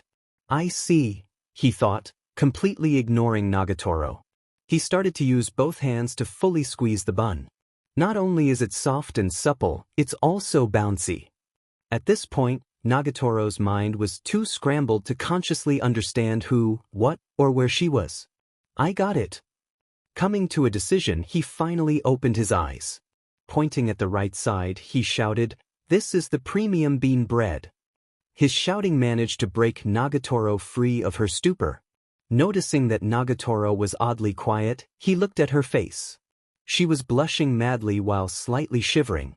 Starting to get a bad feeling, he looked down and saw that the premium bun was laying on the table. Wait, if the premium bun is on the table, what did I squeeze dash? Like a flash of lightning, the realization instantly hit him. SSS sorry, he shouted, frantically waving his arms. Nagatoro, finally coming to her senses, was very sad. Taking the normal bean bun out of her chest, she used it to viciously smack her senpai. While she did so, he silently stood there, taking it like a man. After violently assaulting him with a bean bun, the two were back to sitting at the table. With a blank look on her face, she munched on the premium bun as he had the regular one. It's so soft and supple, she finally said. It's premium after all. Still ashamed from before, he only agreed with her. Sure. He nodded with her. Entering her house, Nagatoro greeted her family before heading upstairs. Deciding to take a shower, she quickly entered the bathroom after dumping her stuff in her room. Locking the door, she entered the warm bath water. She let her body sink up to her mouth, getting comfortable in the bathtub. Looking around suspiciously to make sure no one was around, she lifted her hand to touch the beer's tea her senpai touched earlier that day. G&G it hard, she ummed. Senpai. Comment. 12 comment. Chapter 13. Senpai, do you want to share a burger? Looking outside the art room, he watched as the baseball team was playing against the other team from Ninomiya. Our team's pretty good, huh? Looking from the window next time to him was his classmate, Izumi Miyamura. After helping with the accident about a month ago, they started to hang out more in class. Initially, they both decided to hang out in the air-conditioned clubroom until the weather dropped a little more, passing the time either doing homework or, as Miyamura recently taken a liking to, painting. But attracted to the ruckus outside, they both just decided to watch the game instead. He thought. Nagatoro's late. Ring ring. Hearing a phone ring, he saw that it came from Miyamura's. Sorry, the boy with the glasses said. I got to go. See you tomorrow? Neo-kun? Giving the boy a wave, he watched as Miyamura left the clubroom. Miyamura was walking down quickly, keeping his head down. He made a sharp turn around the corner. Looking back, he should have paid more attention to where he was walking and slowed down. Oof. Rubbing the back of his head, he looked at who he ran into. Wait, isn't that Hori-san, the most popular girl in class? He thought. The girl was still phased from the crash, rubbing her head as well. Scattered around them were papers and stationeries that had spilled out of the bag along with a phone with a pink case. Quickly getting to his knees, he picked the spilled contents from the ground and handed it back to the girl. Sorry, he said a low voice. Bowing to her, he made his way around her and quickly left school. Waking from her shock, she soon started to put the items back in her bag. But noticing a shiny object on the ground, she picked it up. Earrings? She asked out loud. What is Miyamura-san hiding? Maybe she has club activities, he muttered. Is it swim club today again? No, it's closed because the pool's being cleaned today. Maybe archery club. Possibly. Or the tennis club. But I don't know if they have a girls' team. As he was muttering, he started to remember the events yesterday. Yesterday. Senpai. Yes. Want me to model for you tomorrow? She raised her hand as if she was in class. You never drew me last time when I was wearing that swimsuit. No, it's okay. Picking up an apple, he showed it to her. I'm planning on drawing an apple tomorrow. Seeing this, the girl face-bombed. Picking up both the apple and banana, she began to angrily rant. Apples and bananas are always going to be there for you to draw. She then put both to her face. I'm a high school girl over here. A high school girl. Have you heard of a thing called scarcity value? He gave up. Fine, I'll draw you tomorrow, then okay? Present. I mean, he said to himself, if she's not coming, that's okay too. But he couldn't help but feel slightly disappointed and the ache in his heart at her not showing up. Hearing the door slide open, he looked at the door to see a green couch slowly slide through the opening. 1 and 2, 1 and 2. He could see Nagatoro behind the couch, pushing it in. 1 and 2, 1 and 2, 1 and 2. Finally pushing all of the couch in, she stopped to swipe the sweat off her forehead. What are you doing? He asked. Sitting down on the couch, she crossed her legs, looking all too smug. The crafts club didn't need this sofa anymore, so they gave it to me. The chair here was so hard and uncomfortable, she explained. Laying in the couch, she snuggled against it. See? It's nice and soft, she said, rubbing her cheek against the cushion. A tiny bit exasperated at her action, he reprimanded her. I never asked you to bring that into my club room. Hearing the batter hit the ball, he looked out through the window to see the ball curve in the air. Reminiscing the past, the image of another baseball soaring in the air came to mind. I almost got expelled that day, huh? What's up? Walking up the window as well, she looked outside. I saw you staring pensively out the window earlier too. They both looked down at the baseball diamond. Hosokawa-kun from the baseball team's killing it again. She said, they say he's a superstar who'll become a professional player for sure. It's hard to believe he's the same age as you. That was blatant insult if he ever heard one. How do you know so much about him? Oh, are you jealous, senpai? She said, putting a hand to her mouth. smiling. No, but it's odd how people do things to earn praise than to do things they love. Do you want praises too, senpai? Thinking about the question, he answered. No, not really. The praises, spotlight, and fame, those weren't the things that attracted him to being a hero. While he had no problem with people like Captain Celebrity, who at least did their jobs well, he believed that a hero's focus should always be to help others, regardless of the outcome or backlash. Though, if I did want praise, I don't think I have any talents to praise. Looking at the Nagatoro, she seemed to be grinning at him. Do you praise people at all, then, senpai? Sometimes I don't really keep track. He trailed off. Talents aside, she said, gesturing with her hands, if you want praise, you have to give praise first.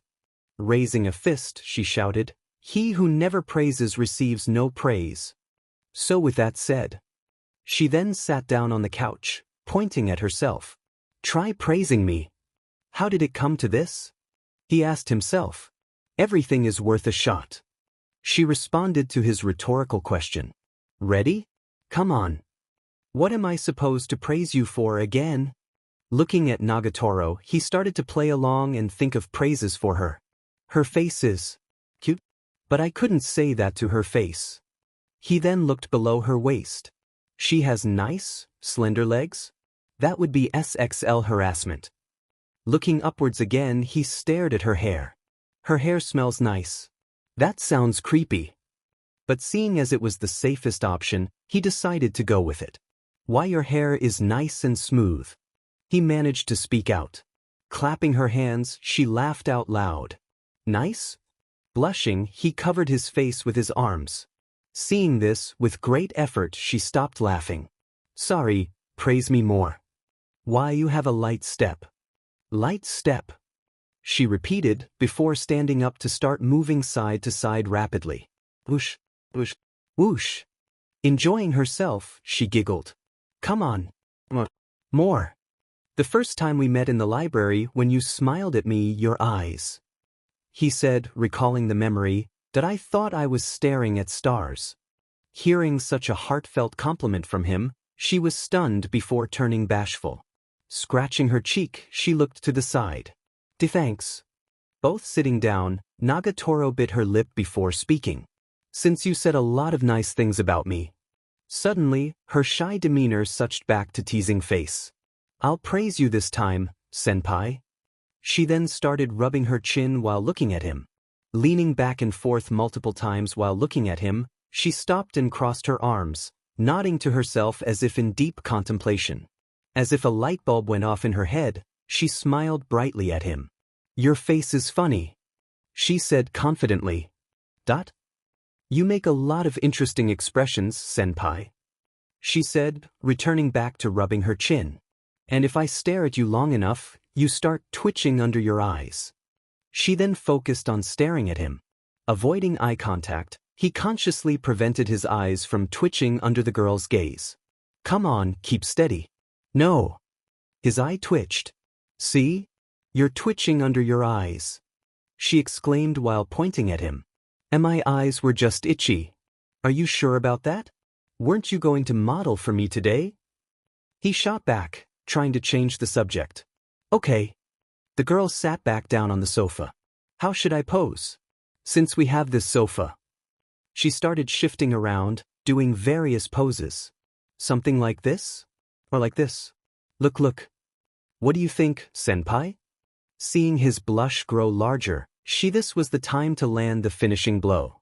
Or, how about this? Started to raise her skirt bit by bit. Could you please stop that and pose normally? Smiling at him, she gave a thumbs up. Okay. Preparing his pencil, he began sharpening it with an X-Acto knife. Why does she always want me to draw her? He wondered. She probably enjoys embarrassing me while I try to draw. I'm getting sleepy. Getting into a more comfortable position, she put one arm under her head. You don't mind me changing my pose since you haven't started yet, right? Sure, I'm almost done preparing. I'll give you a reward if you draw me well. She said, smiling. You don't have to do that. It's probably some dare again. That's only because you don't have guts, senpai. Guts. Senpai, you could be a little more. But as she was about to finish her sentence, she fell asleep. Looking at how peaceful she looked sleeping, he smiled little before starting to draw. After 15 to 20 minutes of drawing, he was done. Putting down his pencil, he looked at the drawing again. I managed to finish. The drawing showed Nagurro lying on the couch, smiling as she slept. But I rushed through it. So I made a ton of mistakes. Maybe I can still fix some if before she wakes up. I see. Behind him was Nagurro. How was your nap? He asked. It was amazing. Anyways, time's up. She gleefully shouted. Looking down on him, she grinned. Now it's time for your reward. Standing up and grabbing her bag as well as his, she started to drag him. Wait, where are we going? Your reward, senpai. Inside a restaurant, he sat across from Nagurro in a window booth. Hey, Nagurro. Looking up from the menu, she gave him a small grin. Yes, senpai? That is this the reward? He asked, gesturing to the restaurant. Yeah, I just got my allowance this month. And I wanted to eat out, so your reward is me paying for this meal. Leaning on both hands, she looked at him with a sadistic gleam in her eyes. Oh, did you expect something else, senpai? I was just surprised, that's all. Before Nagurro could continue teasing him, the waitress arrived. Hello, what can I, wait? The voice then switched to English. Oh, Nathan. She said loudly, attracting the attention of several other customers. I didn't know you had a girlfriend. Now elbowing him, she whispered into his ear. But if she doesn't like turtles, ditch her. Switching back to Japanese, she said, don't you too worry, the burger's on the house for you two love birds. Wait dash. But she had already left their table, giving him a wink as she left. Curious, Nagurro tilted her head as she looked at him. Do you know that women, senpai? Oh, that was Belcher-san, the wife of the owner of this restaurant. I manage their finances. Registering that tidbit of information for later use, she gave him cat-like smile. Did you hear her? She thought we were on a date. Why? We're just our friends eating together. He said. Another waiter arrived, placing 2 burgers with fries down before leaving. Oh, we're friends? Then as friends, you don't me doing this then, right? Taking her plate, she walked over and sat in the same bench as him to his right. Friends sit together, right, senpai? I suppose so. He said, blushing at her close proximity. I suppose? Laughing at him, she held her stomach. After she laughed, she wiped an imaginary tear from her eye. Senpai, here's your real reward. Close you eyes. Question mark. Just close your eyes already. Closing his eyes, her do as she pleased. Like last time, he felt something touch his lips. Taste it, senpai. It's soft and warm, but what is it? Opening his eyes, he realized he was face to face with a burger.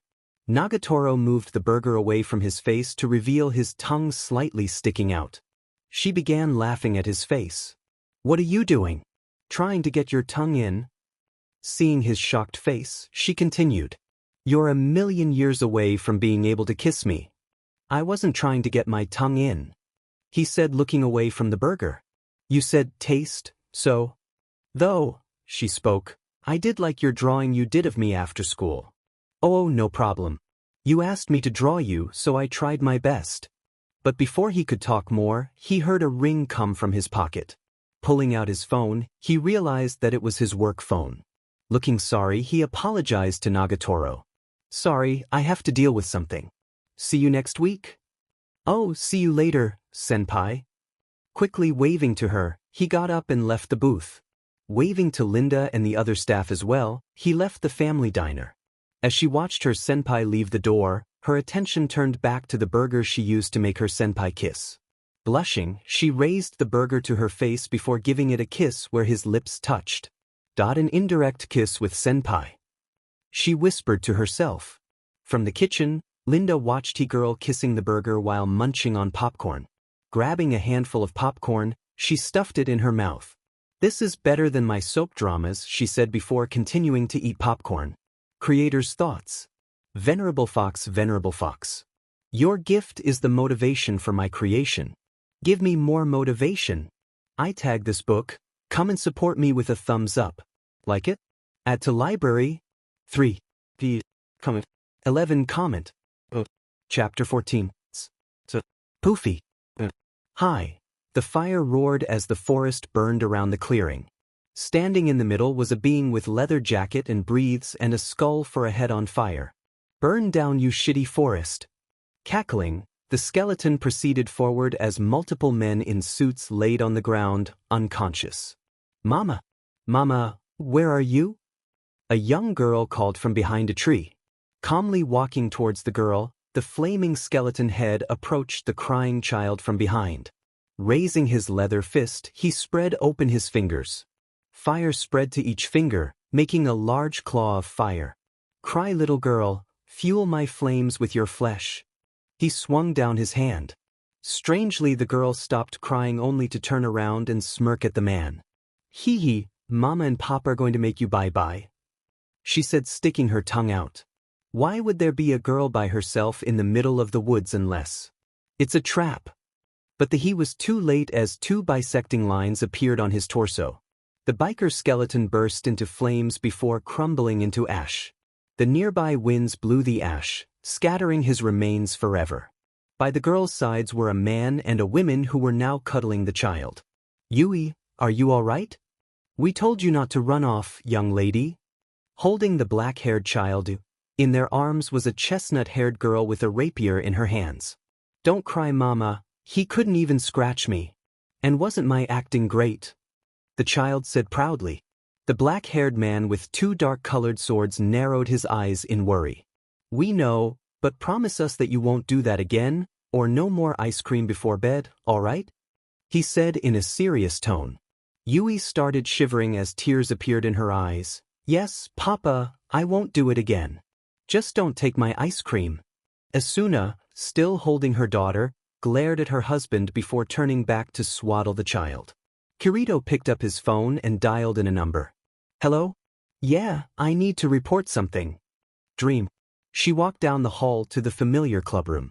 Sliding the door open, she greeted the person she knew was always inside.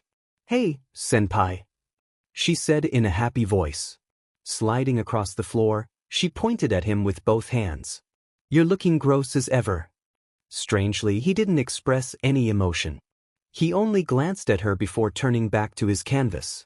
Trying to provoke a funny expression from his face, she kept insulting him. Gross. Gross. Grossy gross, she said, wiggling around. You're so gross, senpai. She finished with her signature tease. But he still ignored her, continuing to draw on the canvas. Pouting, she stopped and frowned as she looked at him. He's not that gross, is he? Not that gross. Turning around, she saw her friends Yoshi-chan and Gaimo-chan standing in the hallway. Walking past her, they shoved her behind them as they approached senpai. Let's go hang out, Paisen, Gaimo said. It beats being around Hayachi and being called gross, doesn't it? Doesn't it? Yoshi repeated. He's mine, she thought, making a scary face. True. Senpai said, finally talking. It does. What? She screamed internally. She was sure her face was making a shocked face. With each arm, Gaimo and Yoshi grabbed one against their BRSTs. That's the spirit, Gaimo said. The spirit. Later, Nagatoro. Walking past her frozen body, they left the clubroom. Like a broken mirror, her surroundings became broken and fragmented before falling apart. Present. Sitting up, she screamed. What's wrong? Worried, her senpai looked at her concerned. Sweating, she quickly calmed down. Nothing. She noticed that a sleeping bag was opened up, covering her body like a blanket. Did you bring this here for me? She asked. I couldn't have you catching a cold. He said. I happened to have a sleeping bag on me, so. Seeing that she was all right, he sat back down. Blushing, she avoided eye contact with him. You're not that gross today, senpai. Is that supposed to be a compliment? School had just ended and the sun was high in the sky. He was drawing again today. This time, he was modeling an empty bottle. It was then that he felt an ominous presence. Looking up from his drawing, he saw Nagatoro staring at him from his couch. Ignoring her, he hoped that she wouldn't try and do anything weird again. "I bet you're sensitive, senpai." He spoke too soon. "How?" he asked, slightly curious as to where she was going with this. "In more ways than one. Your aversion too. You'll probably make funny noises if I tickled you," she said with leering eyes. Suddenly she started forcefully laughing at a random octaves. "Like that? What? I'm pretty ordinary," he said, scooting his stool a little bit away from the girl. "I'm ordinary."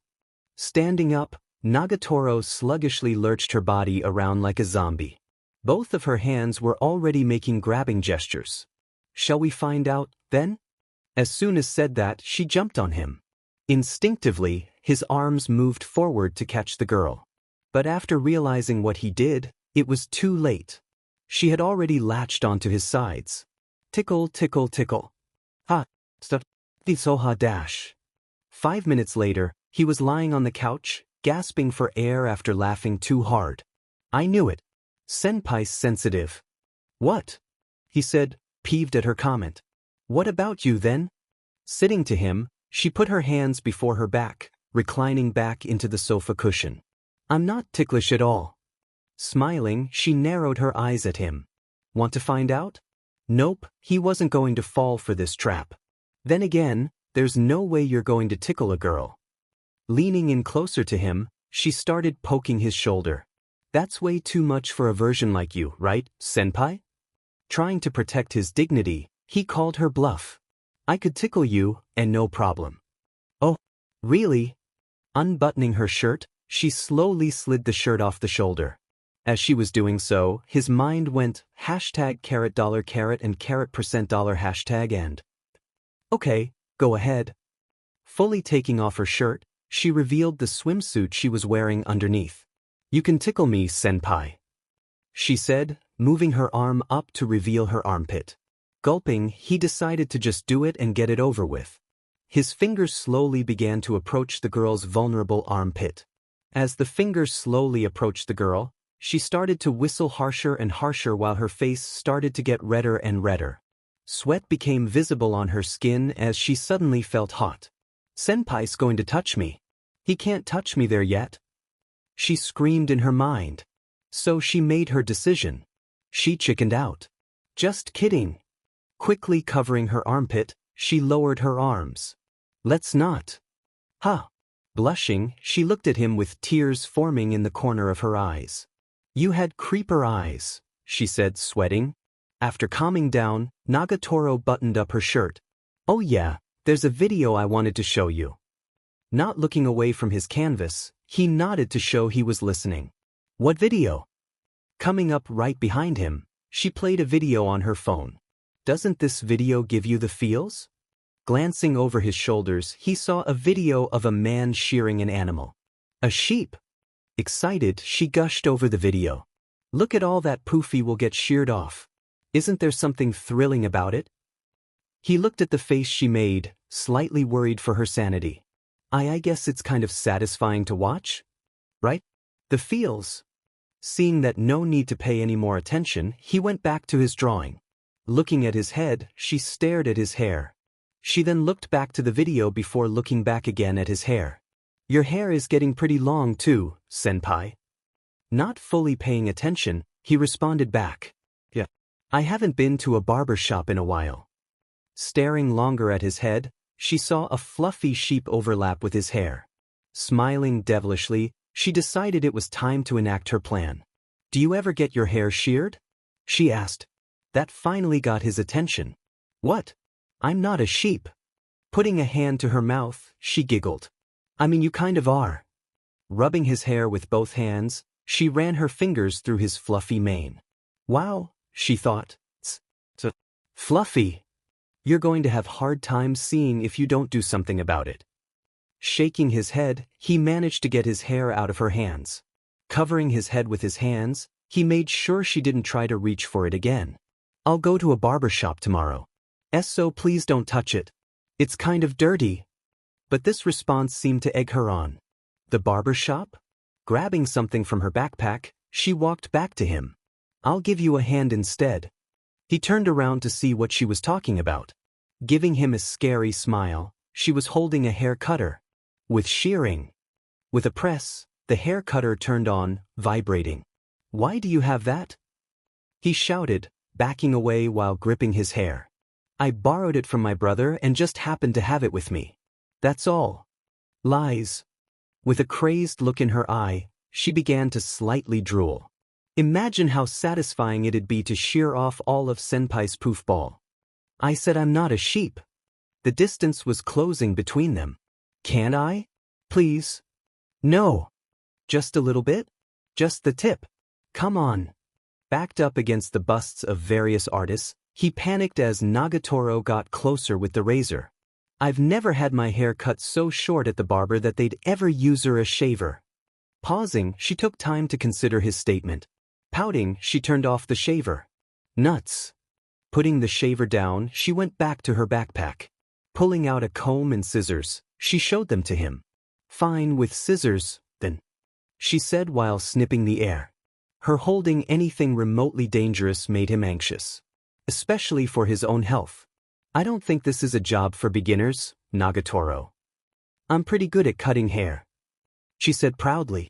"Are you sure?" he questioned. "I'm sure," she assured him with the utmost confidence. "I cut my brother's hair at home sometimes." "It's a lot of work," he began. "I can't ask you to do that." Seeing his face, she felt that was enough to be rewarded with, as well as cutting his poofy hair. Especially the poofy. "It's fine. It'll be quick. I'll just give you a trim." "Are you sure you don't want anything?" Taking out his wallet, he opened it. "I know high schools spend a lot of money, so." "I already told you, senpai," she said with a tick mark on her head. "Don't worry about. Just let me cut your hair." Scratching his head, he conceded. "I guess a trim wouldn't hurt." Giving him a thumbs up, she responded. "I've got this. I'm only going to improve your hair just a little." Leaning down, she gave him a pitying look. "I feel sorry for you having to walk around like that. You didn't need to add that." Grinning, she stood back up. "Okay, let's start." But suddenly a phone rang. He saw that it came from Nagurro's pocket. Picking up the phone, she answered it. "Hello." He heard a voice answer back. "Hayachi? I'll return those math notes I borrowed off you." Heard the distant voice of Gamo. "Return." And of course, Yoshi. "Oh, you can give them back to me tomorrow," she said. "We'll be waiting in class." "We'll be waiting dash." The phone hung up. Seeing that her friends were adamant on returning her math notes, she was stunned at how strange they were acting. "If you have to be somewhere," he said, "we can do it next time."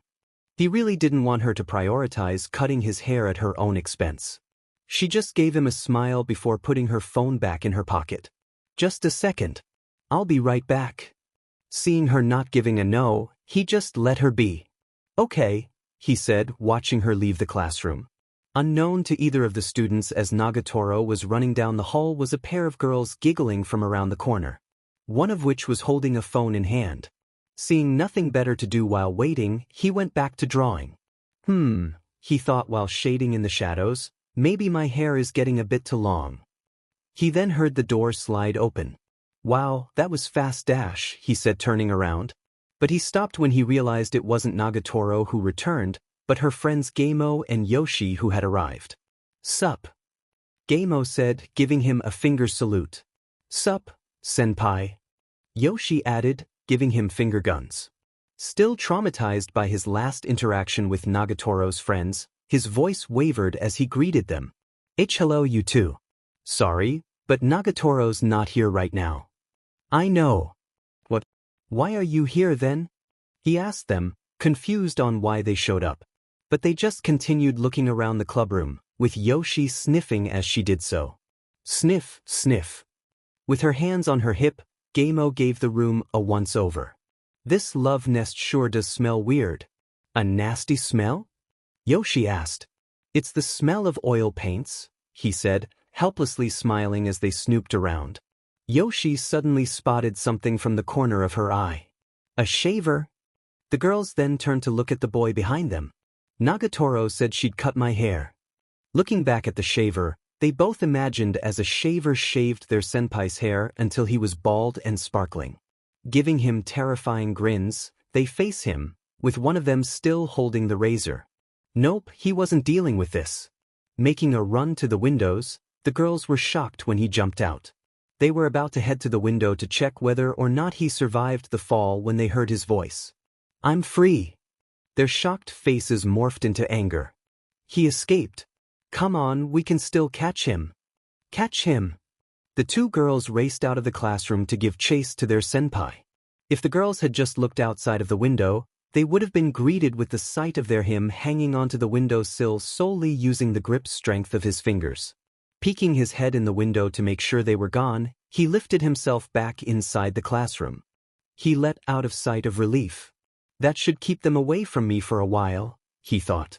Hearing the door slide open once more, he was prepared to jump outside the window again, but calmed down seeing that it was just Nagatoro. "I'm back, senpai. I'm kind of sad that Gaimo and Yoshi didn't even show up like they said they would." She grumbled, holding her arms together under her chest. "Oh well." Now smiling, she picked up the comb and scissors. "Let's get back to cutting your hair." Grabbing the spare sheet, she wrapped it around his neck as he was sitting down on the stool. Nagatoro took her time, gently combing his hair before snipping his hair here and there.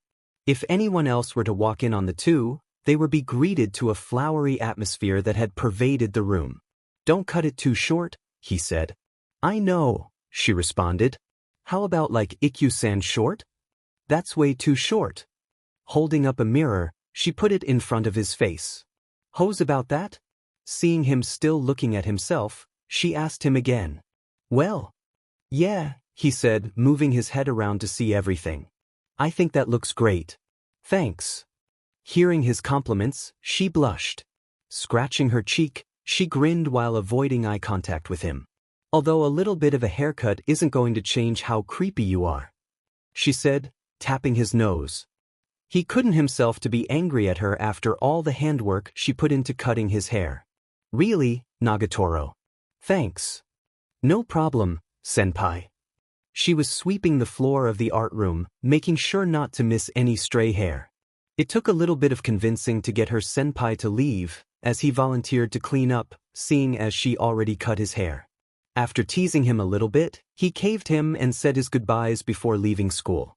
After sweeping the hair into a nice and neat pile on top of a sheet, an idea came to her.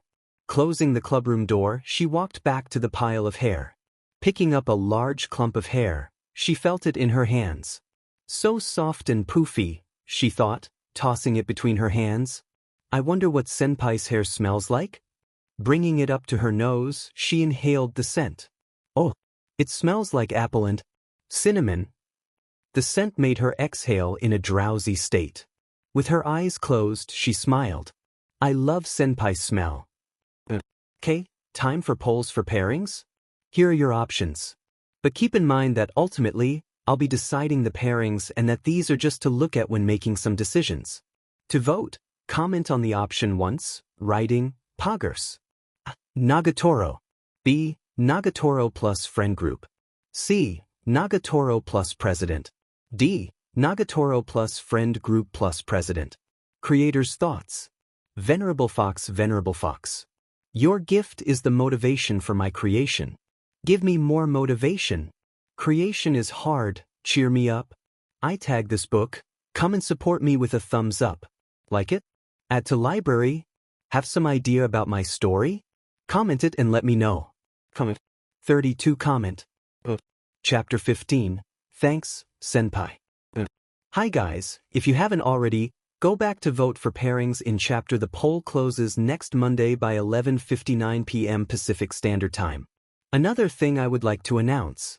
I know some people have been going through some hard times, and I understand that it might feel like you have no one to talk and go. But you know what if you hit rock bottom, the only way to go is up. If you feel like sharing your feelings, daily life, you can join me and others on my Discord. I promise to try and wholeheartedly listen to what you say. I know I sound like a broken record at this point, but please don't give up, you can push on. Discord, https://discord.gg/nkgvxqvztf. Wells hear the story laughing face. Ichiro Nagatoro was excited. Today, walking down the street, he took in the sight of the familiar houses and stores that he grew up around. Entered the workforce straight from the university, becoming a rookie detective at the Shinjuku police station in Tokyo. He found an apartment roughly between his work and his parents' house so he could visit his family on the weekends. Unlike most of his fellow countrymen, he preferred getting by on his Yahama. Today, his youngest and cutest sister had asked him to walk her home. Elated that she wanted to hang out with him, he quickly called a day off of work and came down to Hayama. Leaning against a building, he watched as students streamed out of the entrance gate to the high school. Seeing all the young teenagers in uniform made him reflect back on his own age. He became slightly depressed realizing how old he was. As the first wave of students left, the school gate became less crowded, with only a handful of students milling around the entrance. Quickly scanning them, he found his little sister talking with someone else. From their backside, it was a boy with brown hair, but he couldn't see their face. Seeing how animated and full of energy his sister was talking to the person, he felt his big brother instincts come out. Does she like him? Better tell Dad about this. He crossed his arms as he paid more attention to the two. Finally noticing him, she gave the stranger a wave before running towards him waving wildly. He chuckled at how excited she was to see him. The boy also turned to the girl to give her a wave before turning the corner and walking out of sight. But in that mere instant, he was able to get a full glimpse of the boy's face. Something about the boy's face, he thought, it seemed familiar. It was then that the recognition hit him like a truck. No way, he muttered, it's him. In a daze, he continued to blankly stare at the corner. Are you okay, Aniki? Nagatoro looked worried as she pinched his shoulder to get his attention. Seeing the concerned face on his little sister, tried to laugh off his previous expression. Don't worry about me. I think it's the work finally getting to me. Please, I told you not to overwork yourself. She pouted at him, grumbling about how inefficient and useless the Tokyo police were. He chuckled at her as they both walked home. But his mind couldn't help but go back to the boy. Flashback. His head lolled back and forth as the person punched him. After joining the police force, he was eager to make name for himself. He began investigating into the illegal activities in the nearby neighboring district of Kabukicho, also known as the red light district of Japan. He knew his snooping would arouse the attention of unsavory people. You couldn't just play along. He was punched in the gut again. But he didn't expect his newly assigned partner to be bought out by these very same people. Why else do you think we ignore what happens here? He said while waving to the flashing neon lights outside the alleyway. The rich and powerful determine life and death here. We're nothing to them. This is why you should have kept to yourself. His former punched him again as the two other corrupt police officers held each of his arms. While his ears were still ringing from the multiple blows, he heard the unmissable sound of a gun loading. Sorry it had to be this way, but it's a dog-eat-dog world we live in. Closing his eyes, he regretted getting into this situation. He should have suspected something earlier when his partner was starting to act suspicious around him. Now his negligence would be his own end. Mom, Dad, my precious little sisters, he thought. His life started flashing before his eyes. Wait, why are they flashing green? He wondered. He saw a green glowing figure snatch his former partner up and throw him into the brick wall, instantly knocking the man out. His captors, stunned at the appearance of this dark figure shrouded in green light, let go of him as they began to book it. But the two police officers got no further than a step before they as well were thrown violently against the alley walls. With his vision returning, he could make out a boy's face underneath a dark green hood. Lightning crawled and orbited around the figure, making him seem as if a god of lightning itself descended down from the heavens. The figure looked around the area once more before flying up in a burst of air upward. He sat there stunned at the turn of events. He was about to be offed when this unnatural being had saved his life. Suddenly, multiple black vehicles arrived, blocking off both sides of the alleyway. Groups of men streamed out, wearing bulletproof vests labeled JD, with rifles drawn. He and the other men were quickly detained and put inside the trucks. After being processed by this alleged government agency, he forced to sign an NDA before could leave. His partner and the other 2 police officers, unfortunately, were kept detained and would be sent to prison. While he was interrogated, he asked about the man who saved him. But he only got one name from his interrogator. Present. How does my sister know him? He thought. Raiden, the storm god. The sun shined high in the sky. Clouds littered sparsely around high up. It seemed like appealing. Except it was exceptionally hot. The rays pelted down on 2 students walking down a road. It's so hot, the girl said, almost dragging her feet with each step she took. Her arms swayed listlessly by her sides. The boy glanced upwards to momentarily look at the sun. Yeah, it's pretty hot today. But it wasn't the worst. He had worked alongside Endeavor for his work study, so he was used to the higher temperatures that radiated off the number 1 hero. Weren't you just being worked really hard at your clubs? He asked. You should take it easy. Her eyes widened as she had an idea. I know, senpai. Let's go get some shaved ice. Shaved ice, huh? Shaved ice would be nice treat in this weather. He could already taste the guava-flavored ice. That sounds good. There's a shop I like that way, she said, pointing ahead. The fluffy, poofy ice towering over you is like. She trailed off, looking distracted as she daydreamed about the shaved ice. The empty Everest of shaved ice. As they both turned the corner, he accidentally bumped into Nagurro. Wondering why she stopped, he also looked ahead and found out why. The shop they were going to had a really long line. Running ahead a bit, she stopped near the window booth serving ice. It wasn't anything like this last time I was here. Not even 4 days ago, she and her brother had gotten shaved ice here and there wasn't even a person in sight. He walked up to her. Looking at the shop, he saw the poster on the side and soon knew why it was so crowded. Oh, I know this shop. I saw it on TV yesterday. No wonder it was so crowded. Paired with the hot weather and TV advertising, it would be a bigger surprise if it wasn't crowded. Seriously? Groaning, she looked defeated. It was a great hole in the wall. But now everyone knows about it. What do we do now? He asked, pointing at the end of the line half a block down. Are you sure you want to wait in this huge line?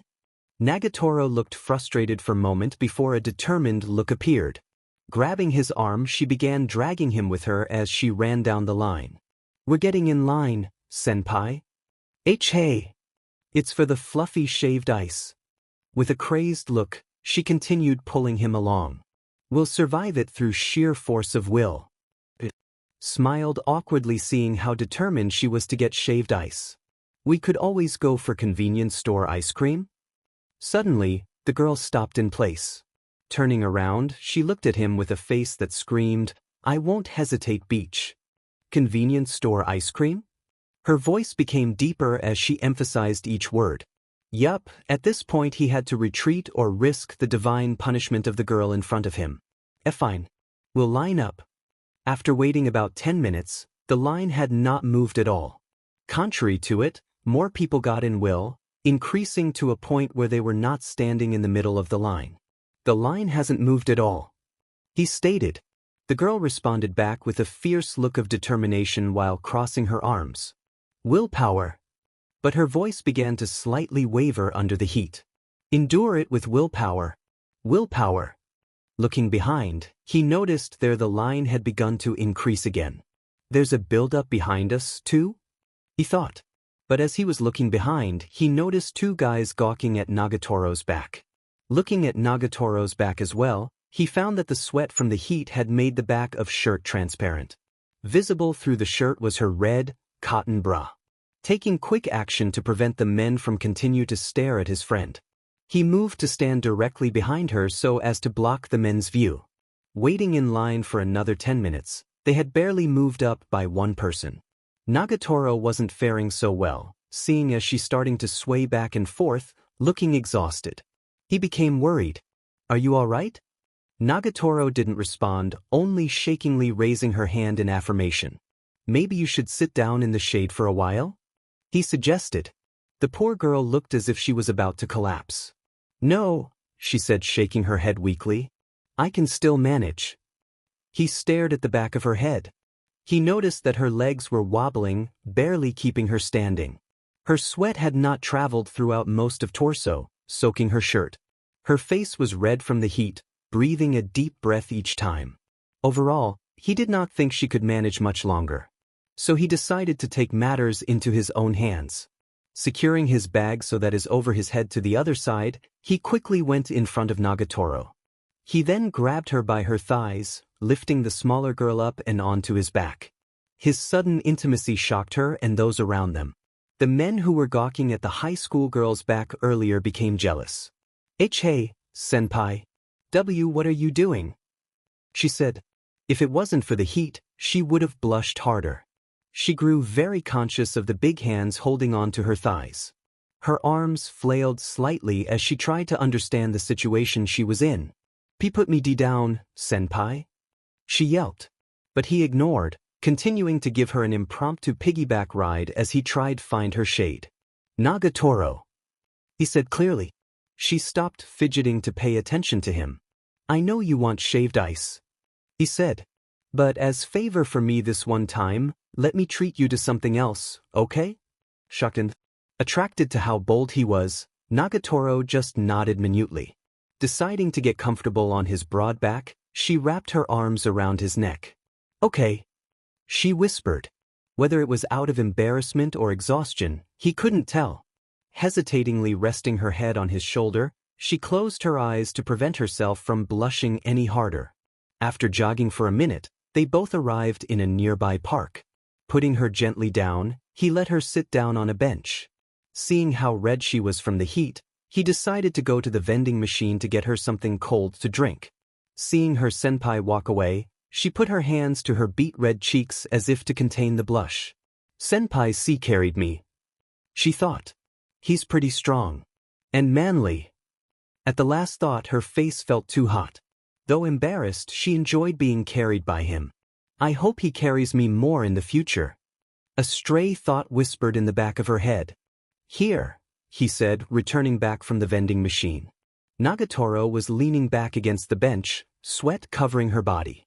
Feeling as if he shouldn't look at her, he turned his head away while offering her a water bottle. Seeing the water bottle, she took it gingerly. "Why you need to stay hydrated, or you're going to get heat slide." "Why yeah," she said, slightly breathing. "Thanks, senpai."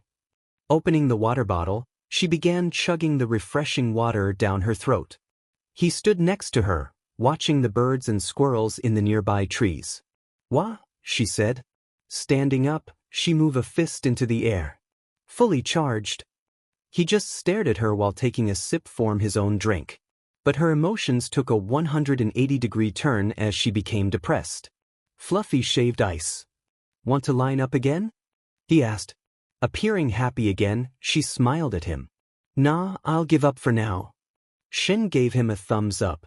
"Let's come back when it's not as busy." Looking up, she rubbed her chin before snapping her fingers. "Senpai, wait here, I'll be right back." She then began to run off. Shaking his head at how eager C seemed, he felt someone pat his back. "It seems like you're enjoying your date." Behind him was Bang, giving him a knowing smile. "D-date?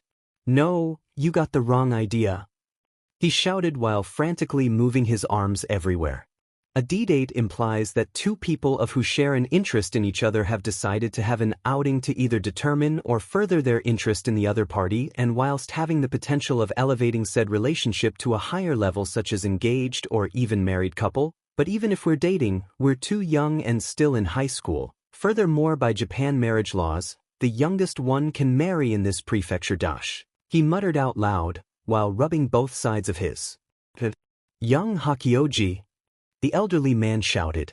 This managed to break the boy of his ramblings. "Calm down, I just said date," he said, sweat dropping at how his small comment managed to turn this youngster into a word machine gun. "Are you about it not being a date? If my old eyes don't deceive me, I believe I saw you carrying that young lass on your back," he said, moving his eyebrows up and down rapidly. "Alas? Nagurro is just a FR friend," She was tired from the heat, so I carried her, okay? He covered his face, which was now blushing. Bang chuckled at the young man. Ah, he thought, the passion of youth. I just wanted to drop by to say hi. I'll be on my way now, don't want to be interrupting your date. Until next Sunday, young Hakioji. Waving at the young man, he began to walk away. He heard him shout his refusal of being on a date. Ah, youth. After Bang left, he sat on the bench while admiring how the wind gently made the leaves on the tree sway, still blushing at Bang's words. It can't be a date, he thought. Nagatoro not interested in me, she just likes messing with me, right? He felt something cold press against his neck. Shivering, he jumped out of his seat while yelping. Behind the bench, Nagatoro was laughing at his reaction. In her hands were 2 ice-cold containers. You're so sensitive, senpai, she said, still giggling. Handing him the little container, he realized it was a lemon-flavored ice cream. This is for earlier. Taking it from her, he expressed his gratitude. Thanks. Both sitting on the bench, they each enjoyed their ice cream. Squalling, Nagatoro rubbed her forehead while smiling in satisfaction. In the blazing sunshine. Began, convenience store ice cream. Is unbeatable. A haiku? He asked. Looking at him as if he said the wrong thing, she smiled before offering him some ice cream from hers. Here, senpai. Say, oh. Quickly moving his head away, he blushed slightly while answering. It's fine. I can feed myself. Amused, she continued to tease him. Senpai's embarrassed. She said before laughing. After eating their ice creams, they began to walk home. The sun was already beginning to set, turning the previous afternoon shine into the evening glow. Walking next to him was Nagatoro. Summer break starts tomorrow. She said, Yeah. It is. He replied back. Giving a tired groan, Nagatoro put her hands behind her head as she walked. Now that I'm helping out with the swim club, that's going to be my life for the whole summer. Oh yeah. He said while taking another sip of his Arnold Palmer. It was a running joke in his family about how addicted he was to the Arizona tea. He blamed All Might for introducing it to him as a young, impressionable child. Summer break, huh? He thought. I guess I'll clean up the guest room for Renchan. But what else should I do? Taking another gulp, he wiped his mouth. Looking at Nagatoro, who was quiet, he realized something. I guess she won't be messing with me anymore once it's summer break. Seeing him drink his beverage, she pointed at it with both index fingers. Can I have some tea? Without waiting for an answer, she swiped it out of his hands before instantly drinking from it. She took large gulps of the precious, amber liquids. No! He bemoaned in his mind. His precious Arnold Palmer. He helplessly watched as she drank the bottle. She sighed in happiness before handing back the bottle to him. Thanks, senpai. No problem? He had no idea how to respond to her forcefully borrowing his holy drink. Here.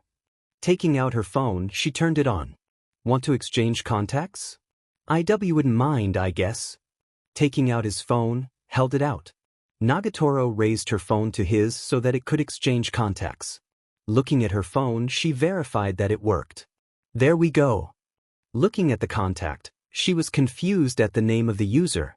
Senpai, why is your name on your phone, Deku? Startled at the question, he was confused on why his hero name was on his phone dash. Pausing, he looked and realized that he was holding the wrong phone. This is my work phone. Quickly shoving it in his pocket, he took his own phone out, laughing awkwardly. Oh, my bad. That was my work phone. Here's my actual phone. Nagatoro, while curious about why he would have a work phone for a family diner, just exchanged contacts again with him.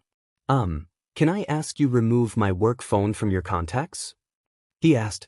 While he wasn't sure about how the JDA felt about having his friend on their phone, he was pretty sure it was meant for work only. Nope. She said, giving him a smile. You can't avoid me, senpai, even if you're at work. Looking at his real phone's ID, she chuckled at the username. Showing him her phone, he saw his username, Katsudon Lover for Life, show along with a profile picture of a Katsudon. This is such a loner profile, senpai. Giggling, she began typing away on her phone. I added the loaner's ID to my favorites. She then turned to him. So now, if I ever get the sense, she said while pointing to her head, that you're thinking of something pervy, stopping to type something into her phone, I can send you one of these stickers. It showed a cat emoji with a text bubble above its head saying, perv. Isn't that awesome? She gushed about it. That's kind of rude, he said with a blank face. They began walking again. Approaching intersection, they began to split up. Nagurro walked a little bit faster to stop in front of him. See you later, senpai, she said, waving to him. Yeah, have a good summer. He responded back, smiling and waving. She then ran off. Watching her leave, he then began to walk home as well. Walking home, he was about to take a sip from his Arizona tea when the image of Nagurro's lips touching came to the forefront of his mind. He stared at the bottle. No, he thought, this was mine to begin with. Also, he would not throw it away. This was the drink of the gods. Raising it to his lips, he was about to drink it when his phone made a noise. Pulling out his phone, he saw that the texts were coming from Nagurro. She was spamming her cat emoji over and over again. Looking behind himself, he saw that Nagurro was looking around the corner at him, sadistically smiling at him. You're such a perv, senpai, she shouted from the alleyway. He was caught in the act. He tried to make an excuse. I'm not a pervert. I haven't done anything pervy. But she continued to spam the cat emoji that constantly said, perv, over and over again. Are you sure? She asked while rapidly typing. Yes. Are you sure? The screams of a boy trying to prove his innocence was heard throughout the neighborhood that day. Earlier that day, after greeting the young man, Bang casually strolled throughout town. Upon walking into the seedier part of town, he stopped in an abandoned building. Why have you followed me? Bang said without turning around. Behind him was a looming figure. The figure was a large humanoid being standing at 7 meters tall. It was wearing a license as a form of underwear to cover its lower parts. There were 3 exhaust pipes shooting out from each of the monster's shoulders, and the front part of a car covered the entire upper torso. From underneath the hood was the large head of a being with only 2 large eyes and a mouth. Vroom, the being said in a taunting voice. No sense in hiding if you already know I'm here. I am Super Custom YO649ZM2. It started to flex both its large arms. My love for building and fixing cars became so great, I became the car itself. The monster's eyes started lighting up. If I take you out, then they'll give me all the car part one want. Bang sighed once again. Suddenly the old man disappeared from his spot. He instantly in front of the car monster. Throwing one punch to the car man's torso, the power made a huge hole that separated the monster's upper body from its lower body. The monster screamed in pain as it lost all its lower body function. Bang walked up to the monster.